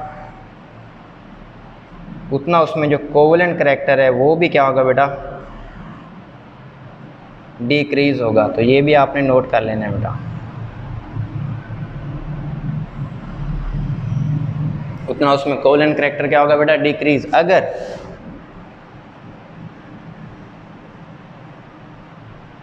केटाइन का साइज क्या हो बेटा? स्मॉल हो, उतना फिर जो पोलराइजिंग पावर है ना बेटा केटाइन की उसमें क्या होगा बेटा? इजाफा होगा। उतना उसमें बेटा फिर जो कोवेलेंट करैक्टर है उसमें भी क्या होगा बेटा? इजाफा होगा। उतना उसमें कोवेलेंट करैक्टर में भी क्या होगा बेटा जी? इजाफा होगा। तो होपफुली ये भी आपको पॉइंट समझ आ गए होंगे। इसके फिर हम एग्जांपल से ज़रा देखने की कोशिश करते हैं बेटा। मिसाल के तौर पर बेटा हमारे पास ये हमारे पास है lithium chloride, sodium chloride, potassium chloride, rubidium chloride, caesium chloride. अगर हम इसमें केटाइंस की बात करें बेटा, लिथियम का इसमें बेटा जो एटॉमिक नंबर है ना वो है 3, सोडियम का एटॉमिक नंबर 11, पोटाशियम का एटॉमिक नंबर 19, रुबिडियम का एटॉमिक नंबर है बेटा 37 और सीजियम का जो एटॉमिक नंबर है वो है बेटा 55। तो इसमें अगर आप गौर से देखें, अगर हम मूव करें from lithium to caesium, atomic number और उसमें जो नंबर ऑफ शेल होंगे ना बेटा, उसमें क्या हो रहा है बेटा, इजाफा हो रहा है। Goes on increasing. कैसे?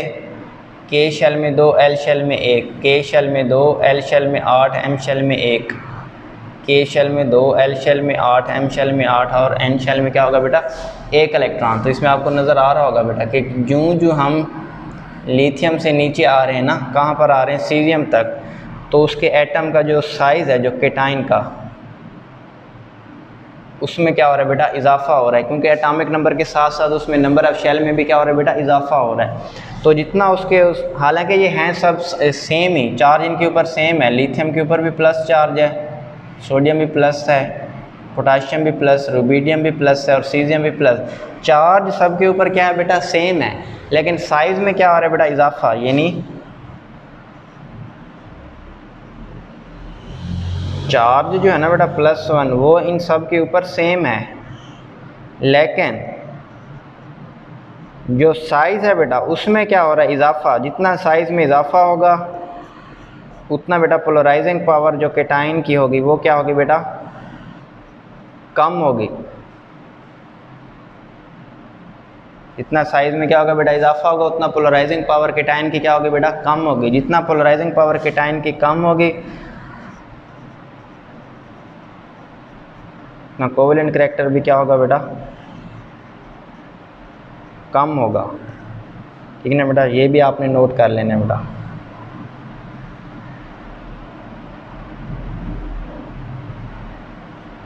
ठीक है ना बेटा, उतना उसमें कोवेलेंट करैक्टर में भी क्या होगा बेटा, कमी होगी। देखें, लिथियम से सीजियम की तरफ मूव करते हुए, लिथियम से सीजियम की तरफ मूव करते हुए केटाइन के साइज़ में क्या हो रहा है बेटा, इजाफा। जितना केटाइन के साइज़ में इजाफा होगा उतना केटाइन के अंदर जो पोलराइजिंग पावर है उसमें क्या होगी बेटा, कमी होगी। जितना पोलराइजिंग पावर केटाइन की कम होगी उतना उसमें कोवेलेंट करैक्टर कम होगा और आयोनिक करैक्टर क्या होगा बेटा, ज़्यादा होगा।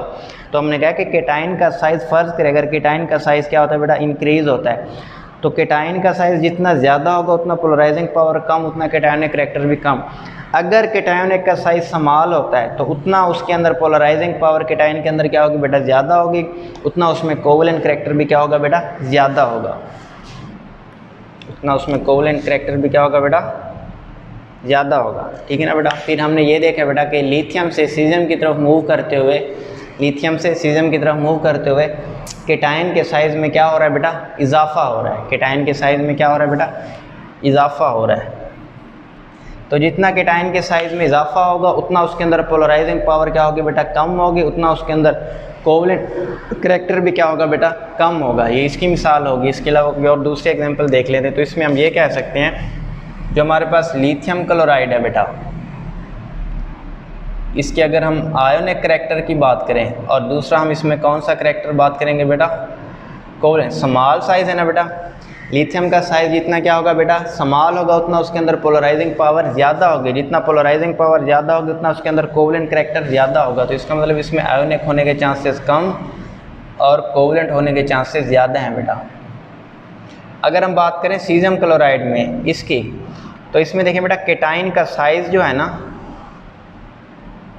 केटाइन का जो बेटा साइज़ है वो बढ़ चुका है, उतना उसमें पोलराइजिंग पावर में जितना साइज़ ज़्यादा होगा उतना पोलराइजिंग पावर में कमी होगी, उतना उसमें फिर आयोनिक करैक्टर क्या होगा, ज़्यादा,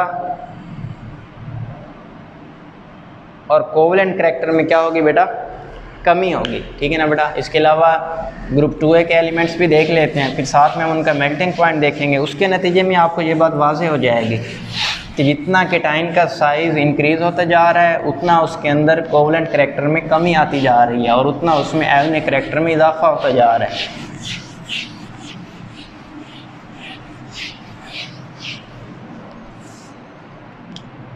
अब दूसरा हमारे पास है बेटा beryllium chloride, magnesium chloride, calcium chloride, strontium chloride, barium chloride. अब हम इसमें जानते हैं बेटा जो हमारे पास बेरिलियम है ना बेटा, उसका एटॉमिक नंबर 4, मैग्नीशियम का 12, कैल्शियम का 20, स्ट्रोंशियम का बेटा 38, बेरियम का है बेटा 56। तो इसमें भी देखें बेटा के शेल में 2, एल शेल में 2, 2 8 2, 2 8 8 और 2 के शेल है में। अगर हम इलेक्ट्रॉनिक कन्फिग्रेशन करें तो आपने देखा बेटा कि बेरिलियम से मूव करते हुए बेरियम तक साइज़ में क्या हो रहा है बेटा, इजाफा हो रहा है। साइज़ में क्या हो रहा है बेटा, इजाफा। लेकिन जो चार्ज है वो इन सब में +2 वो सेम है बेटा। इन सब के ऊपर चार्ज जो है वो क्या है बेटा, सेम है। अब इसी के हिसाब से इनके ज़रा मेल्टिंग पॉइंट देखते हैं। मेल्टिंग पॉइंट के हिसाब से भी आपको आइडिया हो जाएगा बेटा। इनका ज़रा मेल्टिंग पॉइंट देखें बेटा। इस वाले में है बेटा 405 degree centigrade, 712 degree centigrade, 772 degree centigrade, 872 degree centigrade, 960 degree centigrade. अब ये जो बेटा है ना, इनके ये रिप्रेजेंट करें उनके मेल्टिंग पॉइंट को। ये देखें तो गौर से देखें बेटा, टॉप टू बॉटम मूव करते हुए मेल्टिंग पॉइंट में क्या हो रहा है बेटा, इजाफा। फ्रॉम बेरिलियम टू बेरियम के जब हम मूव कर रहे थे बेटा बेरिलियम क्लोराइड से लेकर बेरियम क्लोराइड तक, उतना केटाइन के साइज में क्या हो रहा है बेटा, उतना केटाइन के साइज में इजाफा हो रहा है। या यूँ आप कह सकते हैं कि हम जब इसमें टॉप टू बॉटम मूव कर रहे हैं उतना केटाइन के साइज में क्या हो रहा है बेटा, इजाफा। तो इस पर हम क्या लिखेंगे बेटा,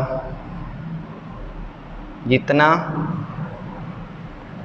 केटाइन के साइज में होगा इजाफा उतना जो पोलराइजिंग पावर है ना बेटा जी केटाइन की, वो क्या होगी, कम होगी।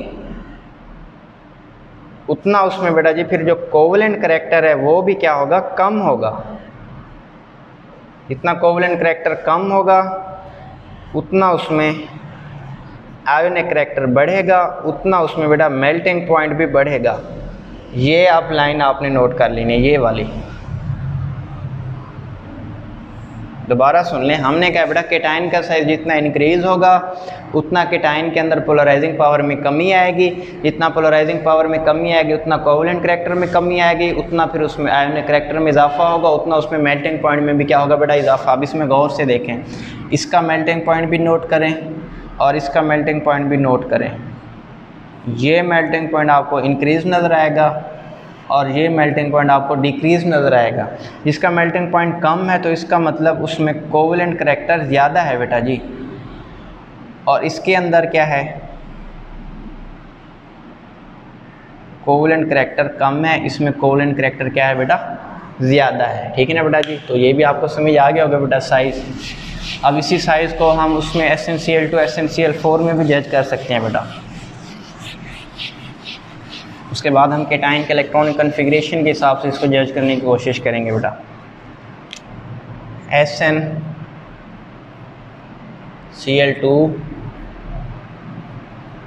SnCl4, इसमें बेटा जो Sn के ऊपर चार्ज है वो +2 है, इसमें बेटा जो Sn के ऊपर चार्ज है वो क्या है बेटा, आपके पास +4 है। अब देखें बेटा, +2 जो न्यूक्लियर चार्ज है ना, +2 न्यूक्लियर चार्ज इज लेस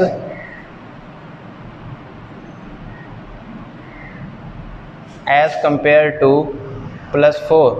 कि हमने क्या है बेटा कि ये जो +2 न्यूक्लियर चार्ज है ना बेटा, ये +4 न्यूक्लियर चार्ज की निस्बत क्या है बेटा, कम है। अब हम जानते हैं बेटा जितना न्यूक्लियर चार्ज हाई होगा, जितना न्यूक्लियर चार्ज क्या होगा बेटा, हाई होगा, उतना प्रोटॉन और इलेक्ट्रॉन के दरमियान जो अट्रैक्शन है वो ज़्यादा होगी बेटा। वो अट्रैक्शन क्या होगी बेटा? ज़्यादा होगी, इंक्रीज़ होगी। जितना वो अट्रैक्शन इंक्रीज़ होगी उतना जो इलेक्ट्रॉनिक क्लाउड है ना वो प्रोटॉन या न्यूक्लियस की तरफ उसका झुकाव ज़्यादा होगा, जिसकी वजह से उतना जो साइज़ है ना बेटा वो क्या होगा बेटा? डिक्रीज़ होगा। उतना साइज़ उसमें क्या होगा बेटा? डिक्रीज़ होगा। ये पॉइंट ज़रा नोट कर लीजिएगा बेटा कि जितना न्यूक्लियर चार्ज ज़्यादा होगा उतना उसमें प्रोटॉन और इलेक्ट्रॉन में अट्रैक्शन ज़्यादा होगी। जितना अट्रैक्शन ज़्यादा होगी उतना साइज़ कम होगा। अब न्यूक्लियर चार्ज किस में ज़्यादा है? न्यूक्लियर चार्ज देखें इस Sn+4 में ज़्यादा है और Sn+2 में न्यूक्लियर चार्ज क्या है बेटा? कम है। तो जितना साइज़ ज़्यादा हो, न्यूक्लियर चार्ज ज़्यादा होगा उतना उसका साइज़ क्या होगा बेटा? कम होगा। तो इसका जो साइज़ है ना बेटा उसमें क्या होगी? कमी। और इसका जो साइज़ है उसमें क्या होगा बेटा? इजाफ़ा होगा। उतना उसके साइज़ में क्या होगा बेटा? इजाफ़ा। जितना साइज़ में कमी होगी उतना बेटा जो पोलराइजिंग पावर है केटाइन की उतना उसमें इजाफ़ा होगा। उतना फिर जो बेटा कोवलेंट करैक्टर है उसमें भी क्या होगा बेटा? इजाफ़ा होगा। तो हम कह सकते हैं साइज़ की बेस पे SnCl4 जो है बेटा वो कोवलेंट है और SnCl2 आपके पास क्या है बेटा? आयोनिक है। SnCl2 आपके पास क्या है बेटा? आयोनिक है। अब नेक्स्ट इसमें देखते हैं बेटा हम electronic configuration.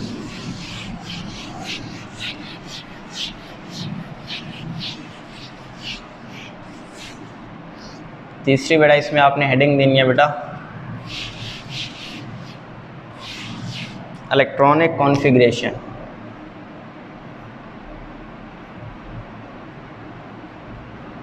Cationic electronic configuration. तो इसमें आप क्या लिखोगे बेटा?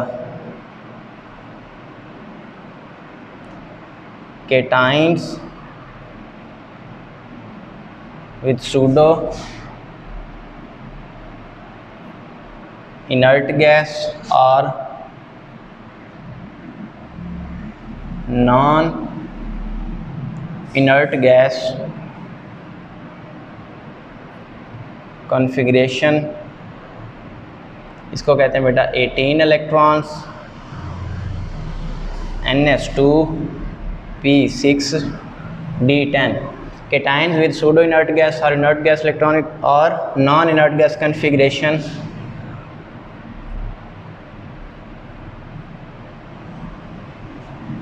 can polarize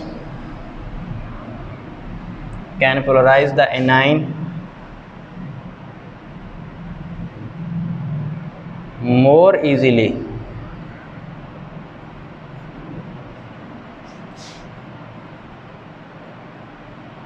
as compared to cation with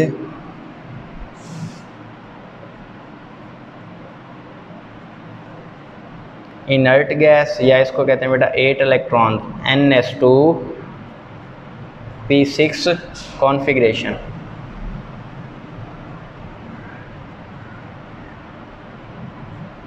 ठीक है ना बेटा? इसमें हमने कहा है बेटा कि वो केटाइंस जो pseudo inert gas configuration show करते हैं या फिर इसको कहते हैं बेटा नॉन इनर्ट गैस कॉन्फ़िगरेशन, उनके अंदर पोलराइजिंग पावर ज़्यादा है as compare to cation with inert gas configuration. अब सवाल ये है कि हमने किस चीज़ को समझना है? हमने इसी चीज़ को समझना है कि इनर्ट गैस और सूडो इनर्ट गैस कॉन्फ़िगरेशन में क्या फ़र्क होता है। अब आप इसमें कहोगे बेटा कि जब भी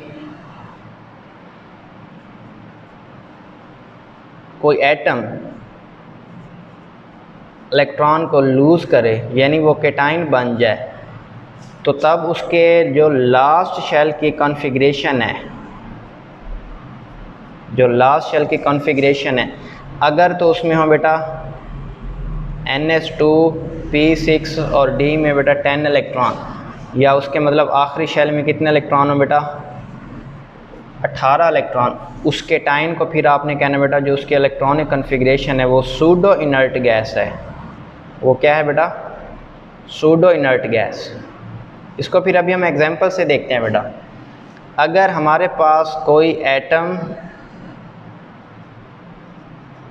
इलेक्ट्रॉन को लूज़ करे यानी वो केटाइन बन जाए, तब उसके अगर लास्ट शेल यानी आखिरी शेल में, वैलेंस शेल में, आउटर मोस्ट शेल, कोई भी नाम दे दें, उसमें सिर्फ 8 इलेक्ट्रॉन बच जाएं। कितने इलेक्ट्रॉन बच जाएं बेटा? 8 इलेक्ट्रॉन बच जाएं।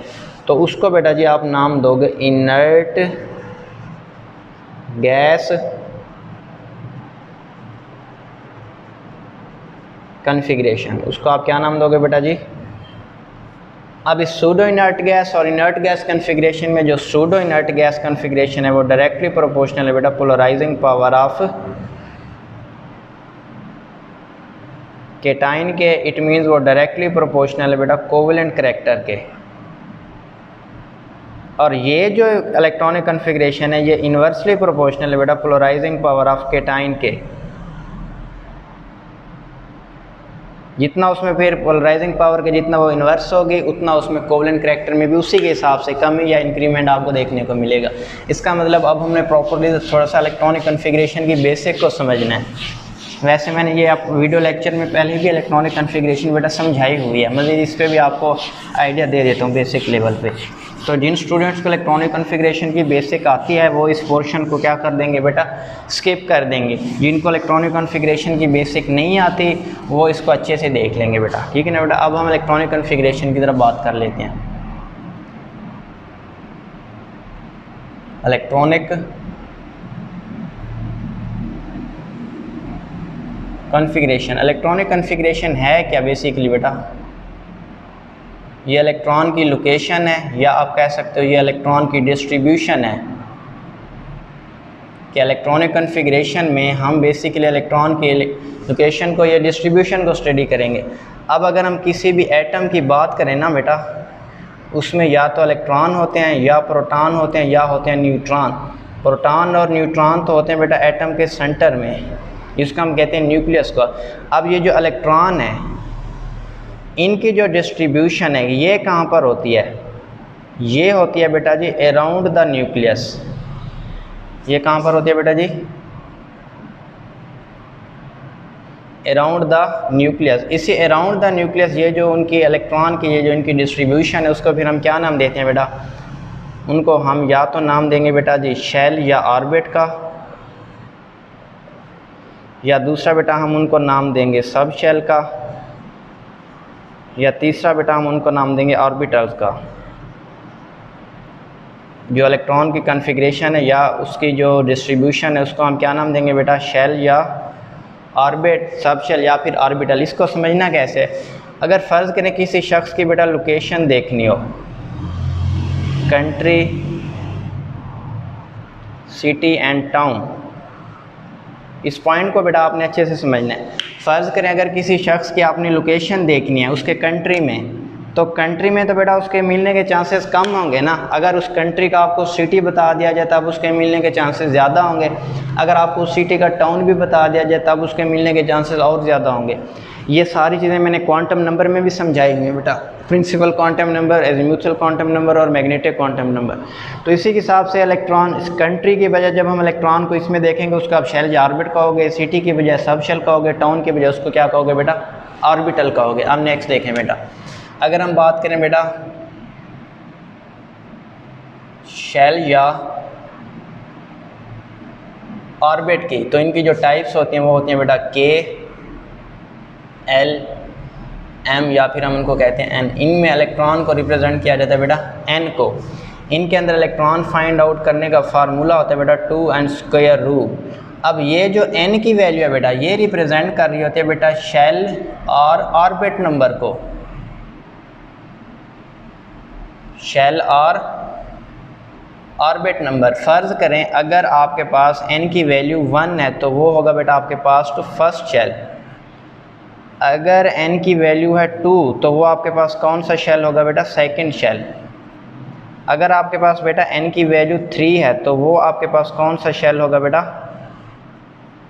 थर्ड शेल, अगर बेटा आपके पास n की वैल्यू 4 है तो वो आपके पास कौन सा होगा बेटा, फोर्थ शेल। तो 2n स्क्वायर रूल होता है इलेक्ट्रॉन फाइंड करने के लिए शेल या ऑर्बिट के अंदर।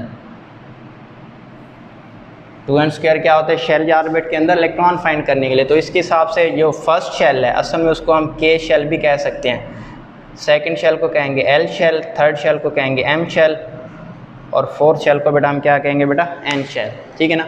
ये तो था बेटा थोड़ा बहुत शेल के बारे में इंट्रोडक्शन। अब हम आ जाते हैं ज़रा सब शेल के बारे में, क्योंकि हमने सूडो इनर्ट गैस कन्फिग्रेशन के लिए ना और इनर्ट गैस कन्फिग्रेशन के लिए बेटा हमें इलेक्ट्रॉनिक कन्फिग्रेशन की बेसिक का आना बहुत ज़रूरी है, और स्पेशली उसमें सब शेल वाले इलेक्ट्रॉनिक कन्फिग्रेशन का आना बहुत ज़रूरी है बेटा। उसके बाद सेकंड नंबर पे हमारे पास क्या है बेटा, सब शेल। इनको फिर हम किससे रिप्रेजेंट करते हैं बेटा, S subshell, P subshell, D subshell और एफ सब शेल। इसको रिप्रेजेंट किया जाता है बेटा एल के अंदर। यानी आपके पास सबसे पहले क्या होगा बेटा,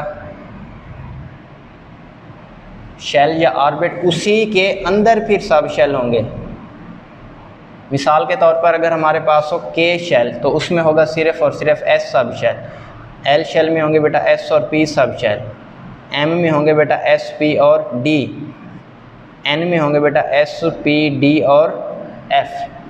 फिर इनके अंदर इलेक्ट्रॉन फाइंड करने का जो फार्मूला होता है वो होता है बेटा 2 × 2 L+1 rule.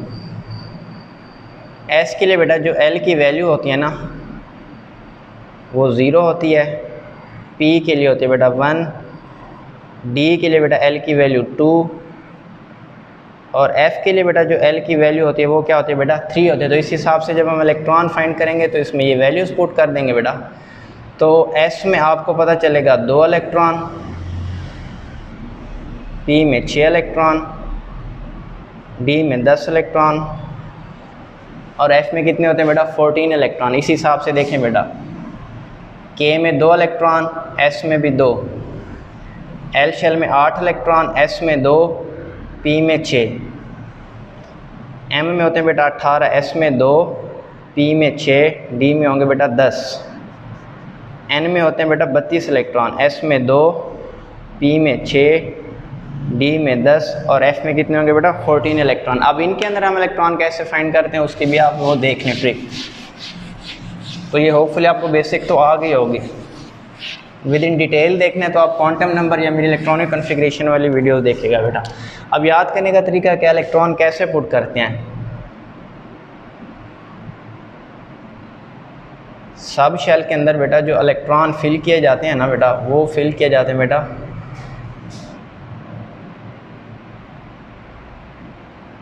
Increasing energy level के हिसाब से, इंक्रीजिंग एनर्जी लेवल के हिसाब से, या उनको कहा जाता है बेटा n+L रूल। n इसमें रिप्रेजेंट कर रहा है बेटा शेल या ऑर्बिट, और ये L रिप्रेजेंट कर रहा है बेटा सब शेल को। तो आपने किस तरह याद करना है, जो S सब शेल है वो पहले शेल से लेकर 8वें शेल तक कहीं भी हो सकता है, P जो सब शेल है वो सेकंड शेल से 7वें तक कहीं भी हो सकता है, जो D है वो तीसरे से लेकर 6ठे तक, और जो F होगा वो होगा 4थे से लेकर 5वें तक। इनको याद करने की फिर ट्रिक क्या है, आप याद करोगे बेटा S S, ये फिर आपको ट्रिक भी बता देता हूँ बेटा।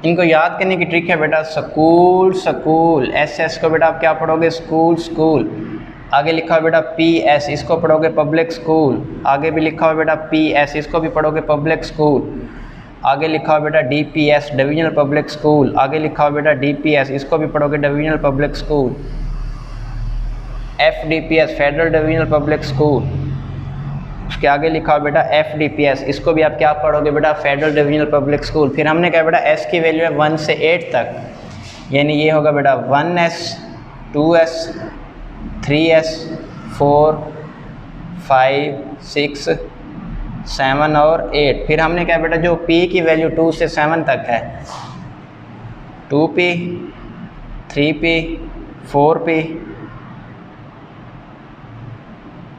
5p, 6p और 7p। जो d की वैल्यू है ना बेटा वो स्टार्ट हो रही है 3d, 4d, 5d और 6d। जो f की वैल्यू है वो 4f और 5f। अब इसमें देखें बेटा ये रिप्रेजेंट किसको कर रहा है, ये बेटा रिप्रेजेंट कर रहा है। अब ये n+r रूल हम पूरी डिटेल नहीं देख रहे, उसका जो आउटकम है वो मैंने आपको इधर लिखवा दिया कि सबसे पहले इलेक्ट्रॉन 1s में रखोगे, उसके बाद 2s में रखोगे, उसके बाद 2p में, 3s, 3p, 4s, सीक्वेंस आपने यही रखना है। फिर इलेक्ट्रॉन कितने होते हैं, s के अंदर मैक्सिमम रखने हैं आपने 2 इलेक्ट्रॉन, p में रखने हैं 6 इलेक्ट्रॉन, d में रखने हैं 10 इलेक्ट्रॉन, f में रखने हैं 14 इलेक्ट्रॉन।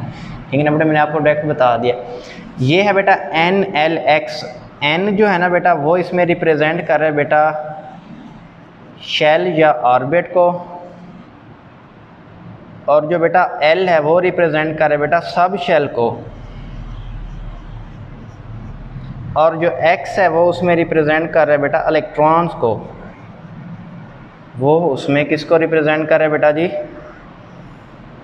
इलेक्ट्रॉन्स को। इसका मतलब क्या है, फ़र्ज़ करें ये लिखा हुआ है 2p3, इसका मतलब इसमें सेकंड शेल है। अब सेकंड शेल कौन सा होता है, पहला K शेल होता है, दूसरा L, तीसरा M, चौथा क्या होता है N। इसका मतलब ये L शेल की बात हो रही है। और इसमें ये जो P है ना बेटा ये रिप्रेजेंट कर रहा है उसमें सब शेल को, और इसमें ये जो 3 ऊपर ये वाला जो 3 लिखा हुआ है ये रिप्रेजेंट कर रहा है बेटा उसमें इलेक्ट्रॉन्स को। ये उसमें किसको रिप्रेजेंट करे बेटा, इलेक्ट्रॉन्स को। तो ये तो थी इलेक्ट्रॉनिक कन्फिग्रेशन की बेसिक। अब हम अपने मेन टॉपिक की तरफ आ रहे हैं कि हमने जो pseudo inert gas configuration find out करनी है ना, या इनर्ट गैस कन्फिग्रेशन, वो किस तरह आपने इसमें अप्लाई करनी है।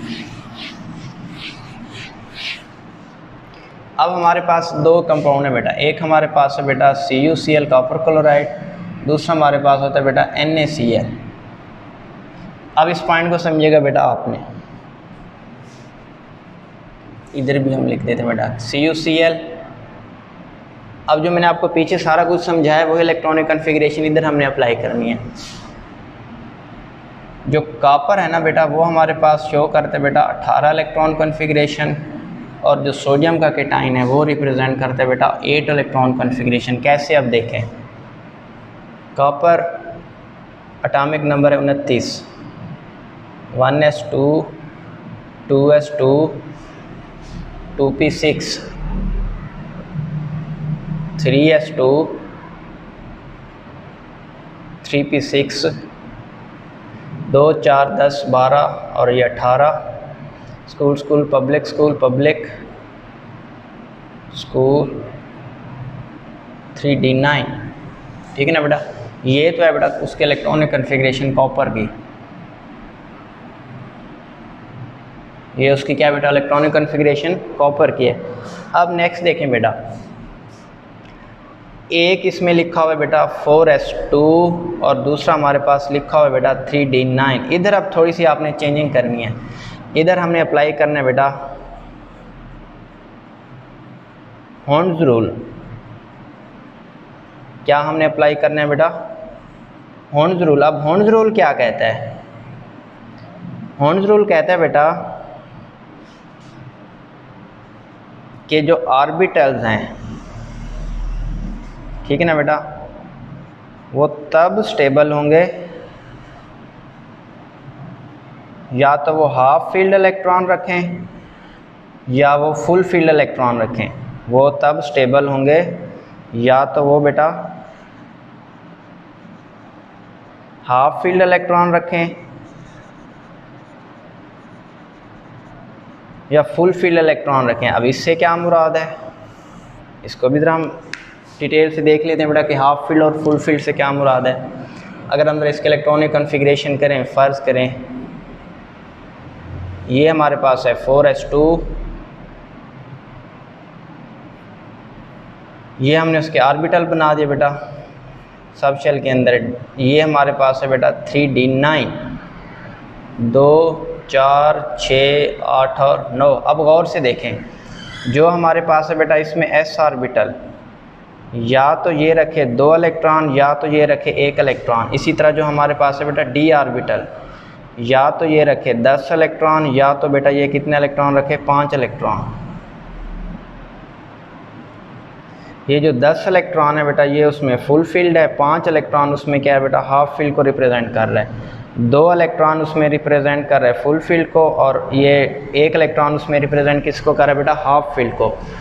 अब इसमें देखें एस में कितने इलेक्ट्रॉन आ रहे हैं बेटा, इस वाले केस में देखें बेटा 4s में आ रहे हैं बेटा 2 इलेक्ट्रॉन।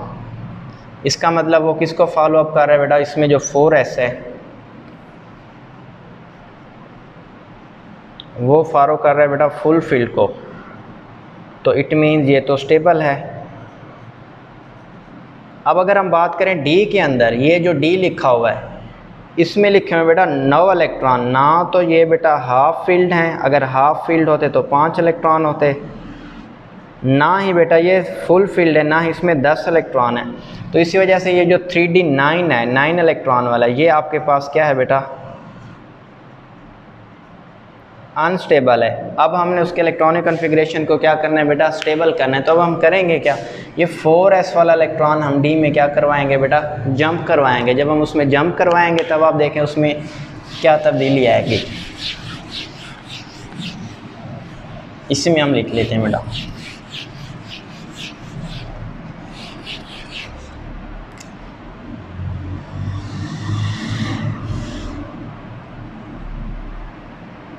ये 4s अपना 1 इलेक्ट्रॉन डी में जंप करवा देगा, तो इसमें हो जाएगा बेटा 4s1 और 3d क्या हो जाएगा बेटा 10। अब देखें, अब ये जो है ना s, ये आपके पास हाफ फील्ड हो जाएगा क्योंकि उसमें 1 इलेक्ट्रॉन है, और ये जो उसमें d है ना बेटा ये फुल फील्ड हो जाएगा क्योंकि उसमें 10 इलेक्ट्रॉन है, तो ये भी आपके पास स्टेबल है। जिनको ये सारी बेसिक पता है वो इस वीडियो के इस पार्ट को क्या कर देंगे बेटा फॉरवर्ड या स्किप कर देंगे। तो अब हमारे पास ये इलेक्ट्रॉनिक कॉन्फ़िगरेशन स्टेबल हो गया। स्टेबल में हम क्या लिखेंगे बेटा 4s2 नहीं लिखेंगे, 4s1 लिखेंगे, और इधर बेटा हम क्या लिखेंगे 3d10, क्या लिखेंगे बेटा 3d10। अब नेक्स्ट हमने उसमें क्या तब्दीली करनी है, चलो इसको अभी 2 ही रहने दें, वो कोई इशू नहीं है, इसको 9। अब इसमें करेक्ट ये है बेटा, ये यानी इस इलेक्ट्रॉनिक कॉन्फ़िगरेशन को इधर आपने क्या कर देना है बेटा अप्लाई कर देना है। अब नेक्स्ट देखें, इसमें ये फ़र्ज़ करें इस हमारे पास लिखा है बेटा 1s, इसमें ये जो 1 है ना बेटा वो रिप्रेजेंट कर रहा है बेटा k शेल को। उसके बाद हमारे पास लिखा है बेटा 2s एंड 2p, ये जो 2 लिखा हुआ है बेटा ये रिप्रेजेंट कर रहा है l शेल को। फिर लिखा है बेटा हमारे पास 3s 3p, आगे लिखा हुआ है 4s। अब 4 जो है ना ये तो आखिरी शेल को रिप्रेजेंट कर रहे हैं ना बेटा, क्योंकि ये देखें पहला शेल, दूसरा शेल, ये है तीसरा शेल और ये चौथा शेल। तो सबसे पहले कौन आएगा k शेल, पहला शेल, उसके बाद दूसरा शेल, उसके बाद आएगा बेटा तीसरा शेल। तो आगे बेटा हम क्या लिखेंगे 3d लिखेंगे, ये हमारे पास हो जाएगा m शेल, और उसके बाद हमारे पास आएगा बेटा 4s, उसको हम क्या कहेंगे बेटा n शेल, उसको बेटा हम क्या नाम देंगे बेटा n शेल का। इसमें जो 1 लिखा हुआ है ना 1s में बेटा ये रिप्रेजेंट कर रहा है बेटा शेल को। इसमें ये जो 2 लिखा हुआ है ये भी रिप्रेजेंट कर रहा है बेटा शेल को।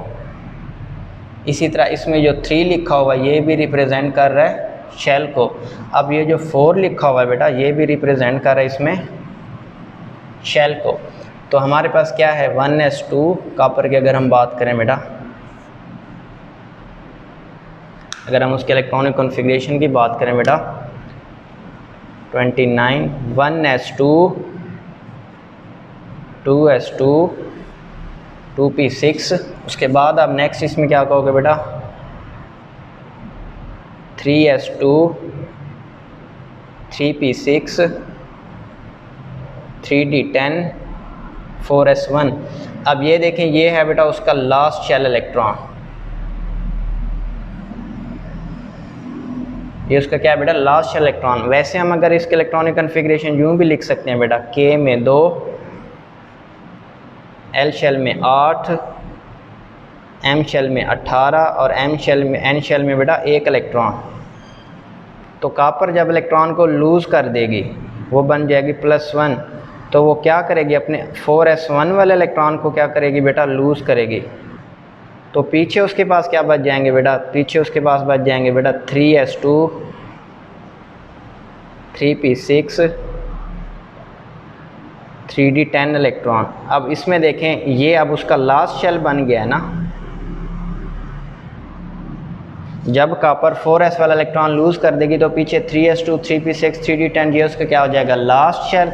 और इसके इस लास्ट शेल में कितने इलेक्ट्रॉन आ रहे हैं बेटा, 18 इलेक्ट्रॉन आ रहे हैं, यानी ये m शेल की बात कर रही है, ये इनकी बात हो रही है बेटा। इसी इलेक्ट्रॉनिक गैस कॉन्फ़िगरेशन को कहते हैं बेटा सूडो इनर्ट गैस कॉन्फ़िगरेशन।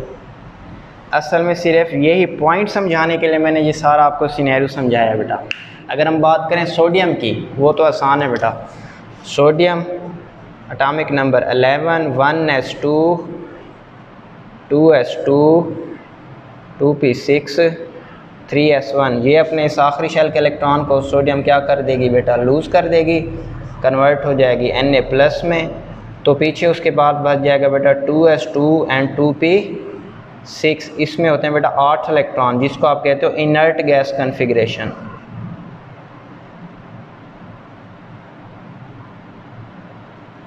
जिसको आप बेटा क्या नाम देते हो, इनर्ट गैस कॉन्फ़िगरेशन। तो अब आपको पता चल गया होगा कि मैंने कॉपर क्लोराइड सोडियम क्लोराइड क्यों कहा था। इसी तरह अब आपको इनर्ट गैस कॉन्फ़िगरेशन का भी आइडिया हो गया है बेटा।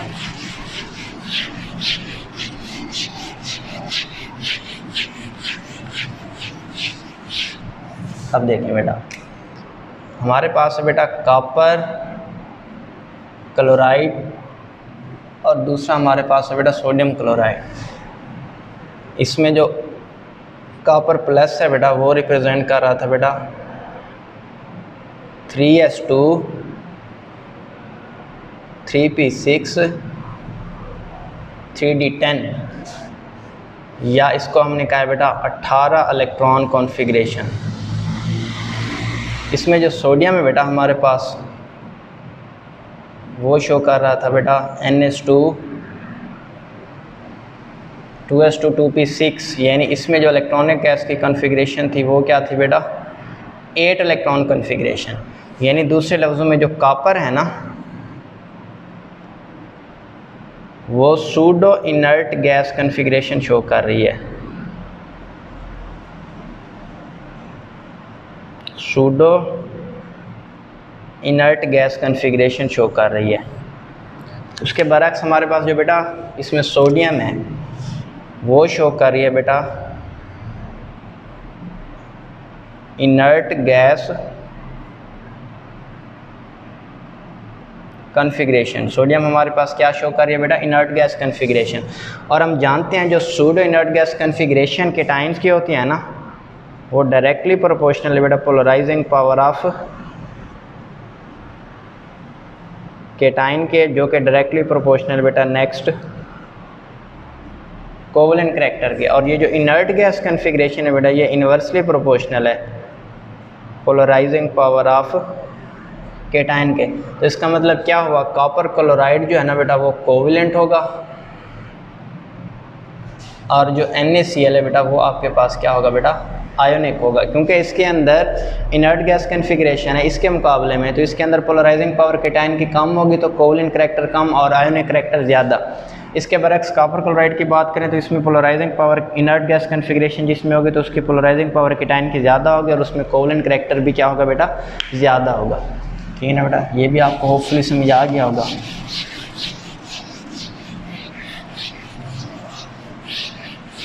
इसकी वजह से जब हम देखते हैं ना बेटा हमारे पास एक है कॉपर क्लोराइड, इसका कंपैरिजन करें बेटा नेक्स्ट आप सोडियम क्लोराइड से। फिर हमारे पास आता है बेटा सिल्वर क्लोराइड, इसमें आप करें बेटा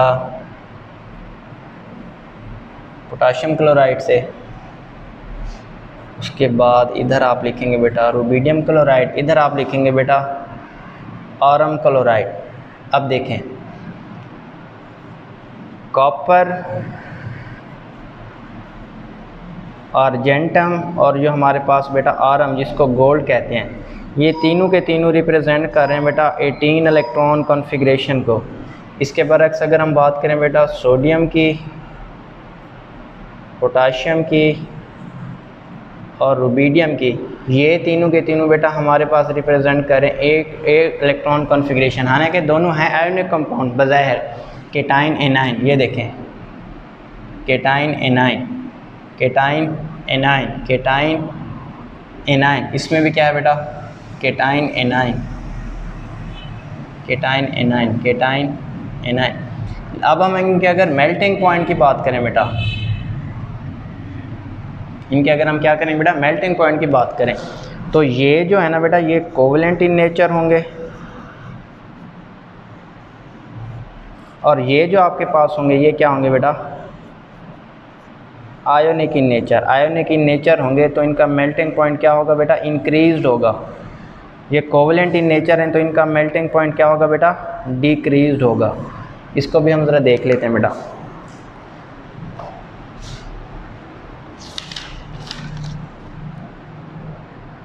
इनकी अगर हम बात करें बेटा मेल्टिंग पॉइंट की, तो इसका मेल्टिंग पॉइंट है बेटा 442 डिग्री सेंटीग्रेड, 800 डिग्री सेंटीग्रेड। उसके बाद है बेटा 776 डिग्री सेंटीग्रेड। ये है बेटा आपके पास 715 डिग्री सेंटीग्रेड, 455 170 45। अब इसमें गौर से देखें बेटा, ये दोनों के टाइन हैं आपके पास, ये देखें एक में सूडो इनर्ट गैस कन्फिग्रेशन है बेटा और दूसरे में इनर्ट गैस कन्फिग्रेशन है। जिसमें सूडो इनर्ट गैस कन्फिग्रेशन उसमें कोवलेंट करैक्टर ज़्यादा और उसका मेल्टिंग पॉइंट कम, इसमें इनर्ट गैस कन्फिग्रेशन की वजह से बेटा उसका मेल्टिंग पॉइंट ज़्यादा। इसी तरह आप इस पर आ जाएँ।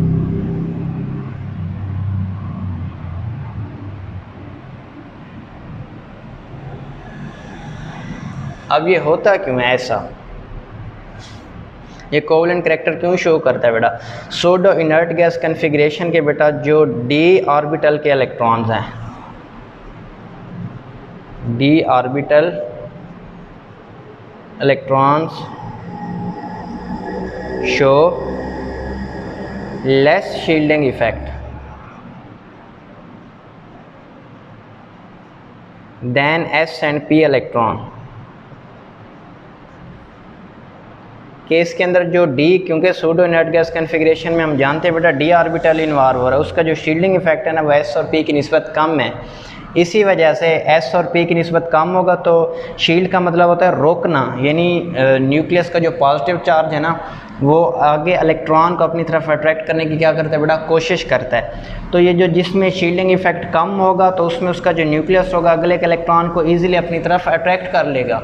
इसी वजह से ये कॉपर के जो इलेक्ट्रॉन है ना इसमें ये जो उसका केटाइन आपको नज़र आ रहा है इसमें डी ऑर्बिटल के लेस शील्डिंग इफेक्ट की वजह से इसके न्यूक्लियस का इसके क्लोराइड के इलेक्ट्रॉनिक क्लाउड के ऊपर असरअंदाज ज़्यादा होगा इसमें, क्योंकि डी ऑर्बिटल नहीं है एस और पी ऑर्बिटल हैं, उनका शील्डिंग इफेक्ट स्ट्रॉन्ग है। यानी सोडियम के केटाइन के न्यूक्लियस के अंदर इतना एबिलिटी नहीं होगी कि वो क्लोराइड के इलेक्ट्रॉन्स को अपनी तरफ क्या कर ले अट्रैक्ट कर ले। तो इसमें लेस शील्डिंग इफेक्ट, इसमें मोर शील्डिंग इफेक्ट एस और पी आ गया। इसी वजह से इसमें कोवलेंट करैक्टर और उसमें क्या बेटा आयोनिक करैक्टर। इसके अलावा दूसरी बात बेटा जो पोलराइजिंग पावर होती है ना बेटा केटाइन की,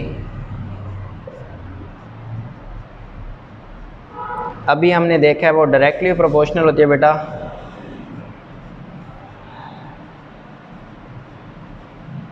पॉजिटिव चार्ज ऑन केटाइन और इन्वर्सली प्रोपोर्शनल होती है बेटा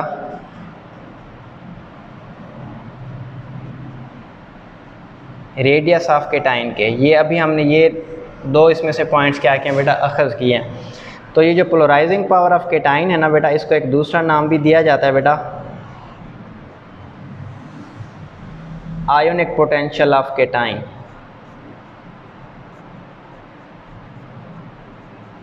इसको क्या नाम दिया जाता है बेटा आयोनिक पोटेंशियल ऑफ केटाइन। इसको रिप्रेजेंट किया जाता है बेटा फाई से। तो ये भी बेटा जी आपने साथ में ये पॉइंट भी नोट कर लेना है कि ionic potential of cation directly proportional होता है कि इसके पॉजिटिव चार्ज ऑन केटाइन और इन्वर्सली प्रोपोर्शनल होता है बेटा रेडियस ऑफ केटाइन के, इसको बेटा आपने नोट कर लेना है। अब हम नेक्स्ट इसमें देखते हैं बेटा कि एनाइन का क्या इसमें पोलराइजेबिलिटी जो एनाइन क्या वो उसका क्या रोल है इसमें।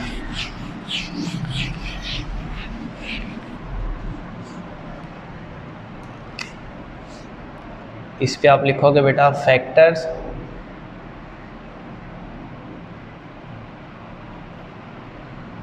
Affecting the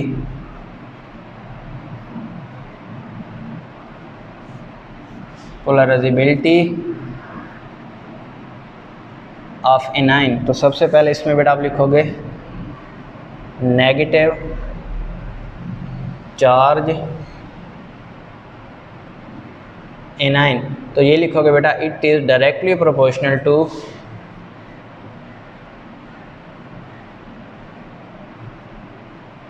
polarisability of anion के। जो नेगेटिव चार्ज होते हैं ना वो डायरेक्टली प्रोपोर्शनल होते हैं बेटा पोलराइजेबिलिटी ऑफ एनाइन के। रीज़न क्या है बेटा, हाई नेगेटिव चार्ज, जितना नेगेटिव चार्ज उसमें क्या होगा बेटा ज़्यादा होगा, उतना इलेक्ट्रॉन और इलेक्ट्रॉन में बेटा रिपल्शन ज़्यादा होगी। इसी वजह से जो एनाइन का इलेक्ट्रॉनिक क्लाउड है ना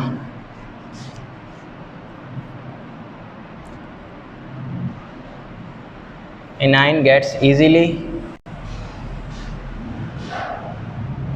पोलराइज्ड बाय अ केटाइन, उतना उसके इलेक्ट्रॉनिक क्लाउड को केटाइन क्या कर लेगा इजीली बेटा डिस्टर्ब कर लेगा, जिसकी वजह से उसमें कोवेलेंट करैक्टर भी क्या हो जाएगा बेटा इंक्रीज हो जाएगा। उसकी मिसाल आप देखें बेटा सोडियम फ्लोराइड, सोडियम ऑक्साइड, इसमें फ्लोराइड बेटा -1 चार्ज है और ऑक्साइड के ऊपर चार्ज है -2। तो फ्लोराइड से ऑक्साइड की तरफ मूव करते हुए बेटा नेगेटिव चार्ज में क्या हो रहा है बेटा इजाफा, नेगेटिव चार्ज में क्या हो रहा है बेटा इजाफा। जितना नेगेटिव चार्ज में इजाफा होगा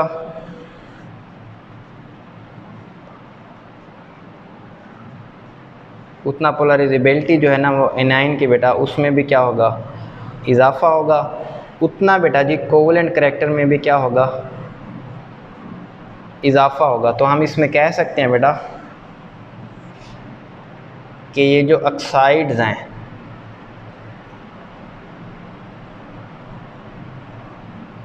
oxides due to more polarisability और मोर कोवेलेंट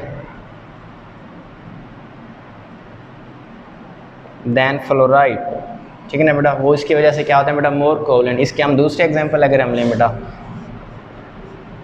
CH4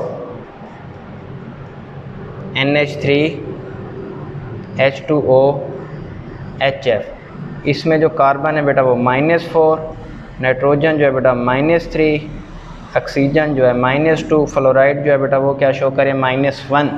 तो इसमें देखें ना नेगेटिव चार्ज सबसे ज़्यादा है तो ये आपके पास होगा बेटा कोवेलेंट, क्योंकि इसके अंदर पोलराइजेबिलिटी ज़्यादा होगी। इसके अंदर क्या चीज़ ज़्यादा होगी बेटा पोलराइजेबिलिटी, जितना नेगेटिव चार्ज ज़्यादा होगा उतना पोलराइजेबिलिटी ज़्यादा, उतना कोवेलेंट करैक्टर ज़्यादा। अब ये जो HF है या फ्लोराइड है ये आपके पास क्या होगा बेटा आयोनिक, क्योंकि इसके अंदर क्या है बेटा कोवेलेंट करैक्टर या उसके अंदर पोलराइजेबिलिटी कम है। अब नेगेटिव चार्ज के बाद दूसरा हम इसमें देखते हैं बेटा साइज, फिर उसके बाद लास्ट वन हम इसकी समरी देखेंगे।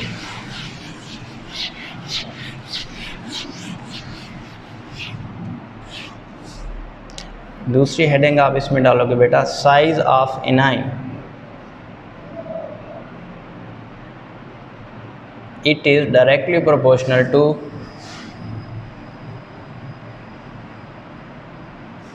पोलराइजेबिलिटी ऑफ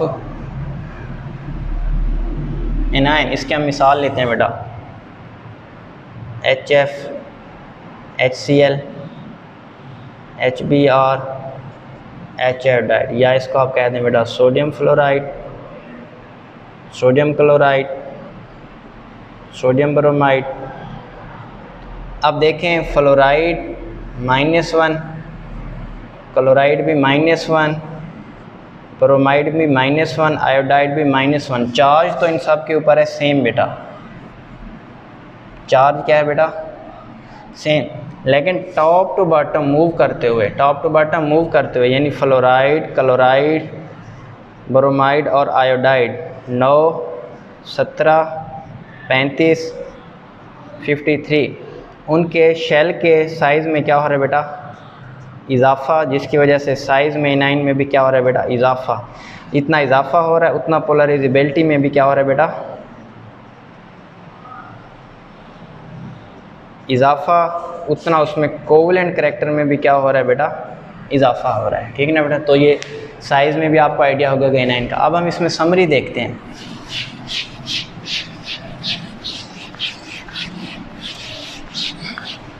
इसके साथ हमारा ये टॉपिक एंड हो जाएगा बेटा।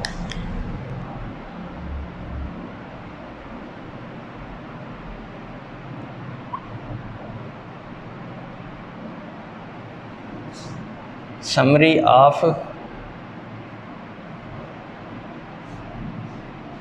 फज्जान्स रूल।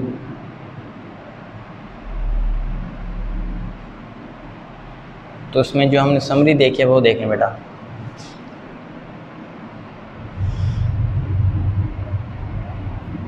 पॉजिटिव चार्ज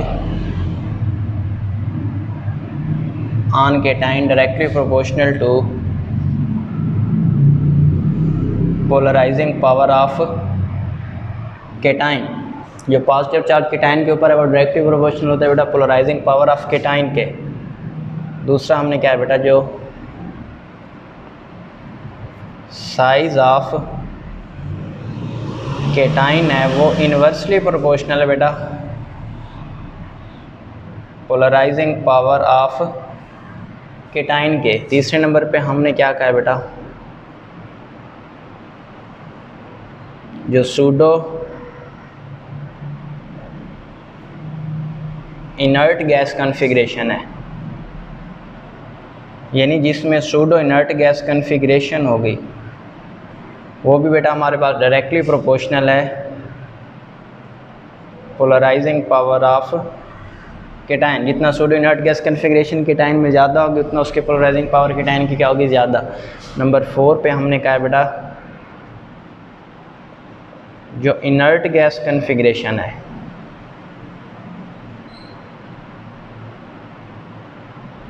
वो इन्वर्सली प्रोपोर्शनल है बेटा पोलराइजिंग पावर ऑफ केटाइन के। उसके बाद नंबर 5 पे हमने क्या कहा बेटा, जो नेगेटिव चार्ज है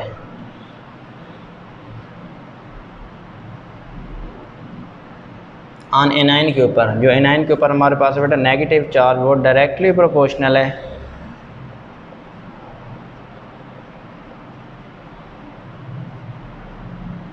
पोलराइजेबिलिटी ऑफ एनाइन के। फिर हमने कहा जो साइज ऑफ एनाइन है वो भी डायरेक्टली प्रोपोर्शनल है बेटा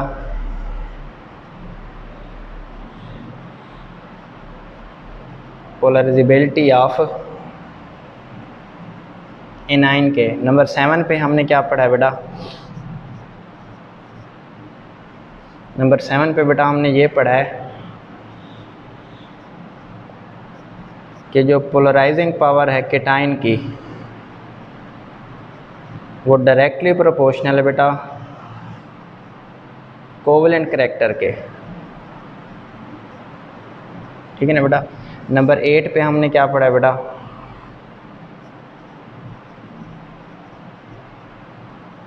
जो पोलराइजेबिलिटी है बेटा ऑफ एनाइन वो भी डायरेक्टली प्रोपोर्शनल है बेटा कोवलेंट करैक्टर के।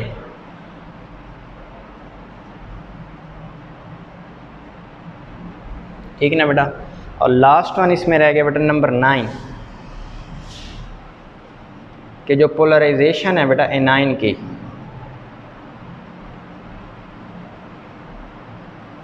पोलराइजेशन ऑफ एनाइन वो भी बेटा डायरेक्टली प्रोपोर्शनल है कोवलेंट करैक्टर के। यानी ये जो अभी हमने सारा टॉपिक पढ़ा है ना बेटा फजान रूल का, उसमें ये हमने बेटा समरी निकाली है। समरी में हमने क्या कहा है बेटा कि पॉजिटिव चार्ज जो केटाइन के ऊपर होगा, पोलराइजिंग पावर ऑफ केटाइन के डायरेक्टली प्रोपोर्शनल है, साइज ऑफ केटाइन इन्वर्स होगा, pseudo inert gas configuration directly proportional, inert gas configuration inverse proportional, negative charge on A9 directly proportional polarisability, size of A9 भी directly proportional है polarisability of anion के। फिर हमने कहा है कि पोलराइजिंग पावर और पोलराइजेबिलिटी जो होते हैं ना ये कोवलेंट करैक्टर के डायरेक्टली प्रोपोर्शनल, इसी तरह पोलराइजेशन ऑफ एनाइन वो भी कोवलेंट करैक्टर के क्या होती है बेटा, डायरेक्टली प्रोपोर्शनल होती है। तो होपफुली बेटा आपको आज का लेक्चर समझ आ गया होगा। अगर इसमें कोई भी कन्फ्यूजन है तो आप हमें कमेंट बॉक्स में कमेंट कर सकते हैं। तब तक के लिए अल्लाह हाफिज़।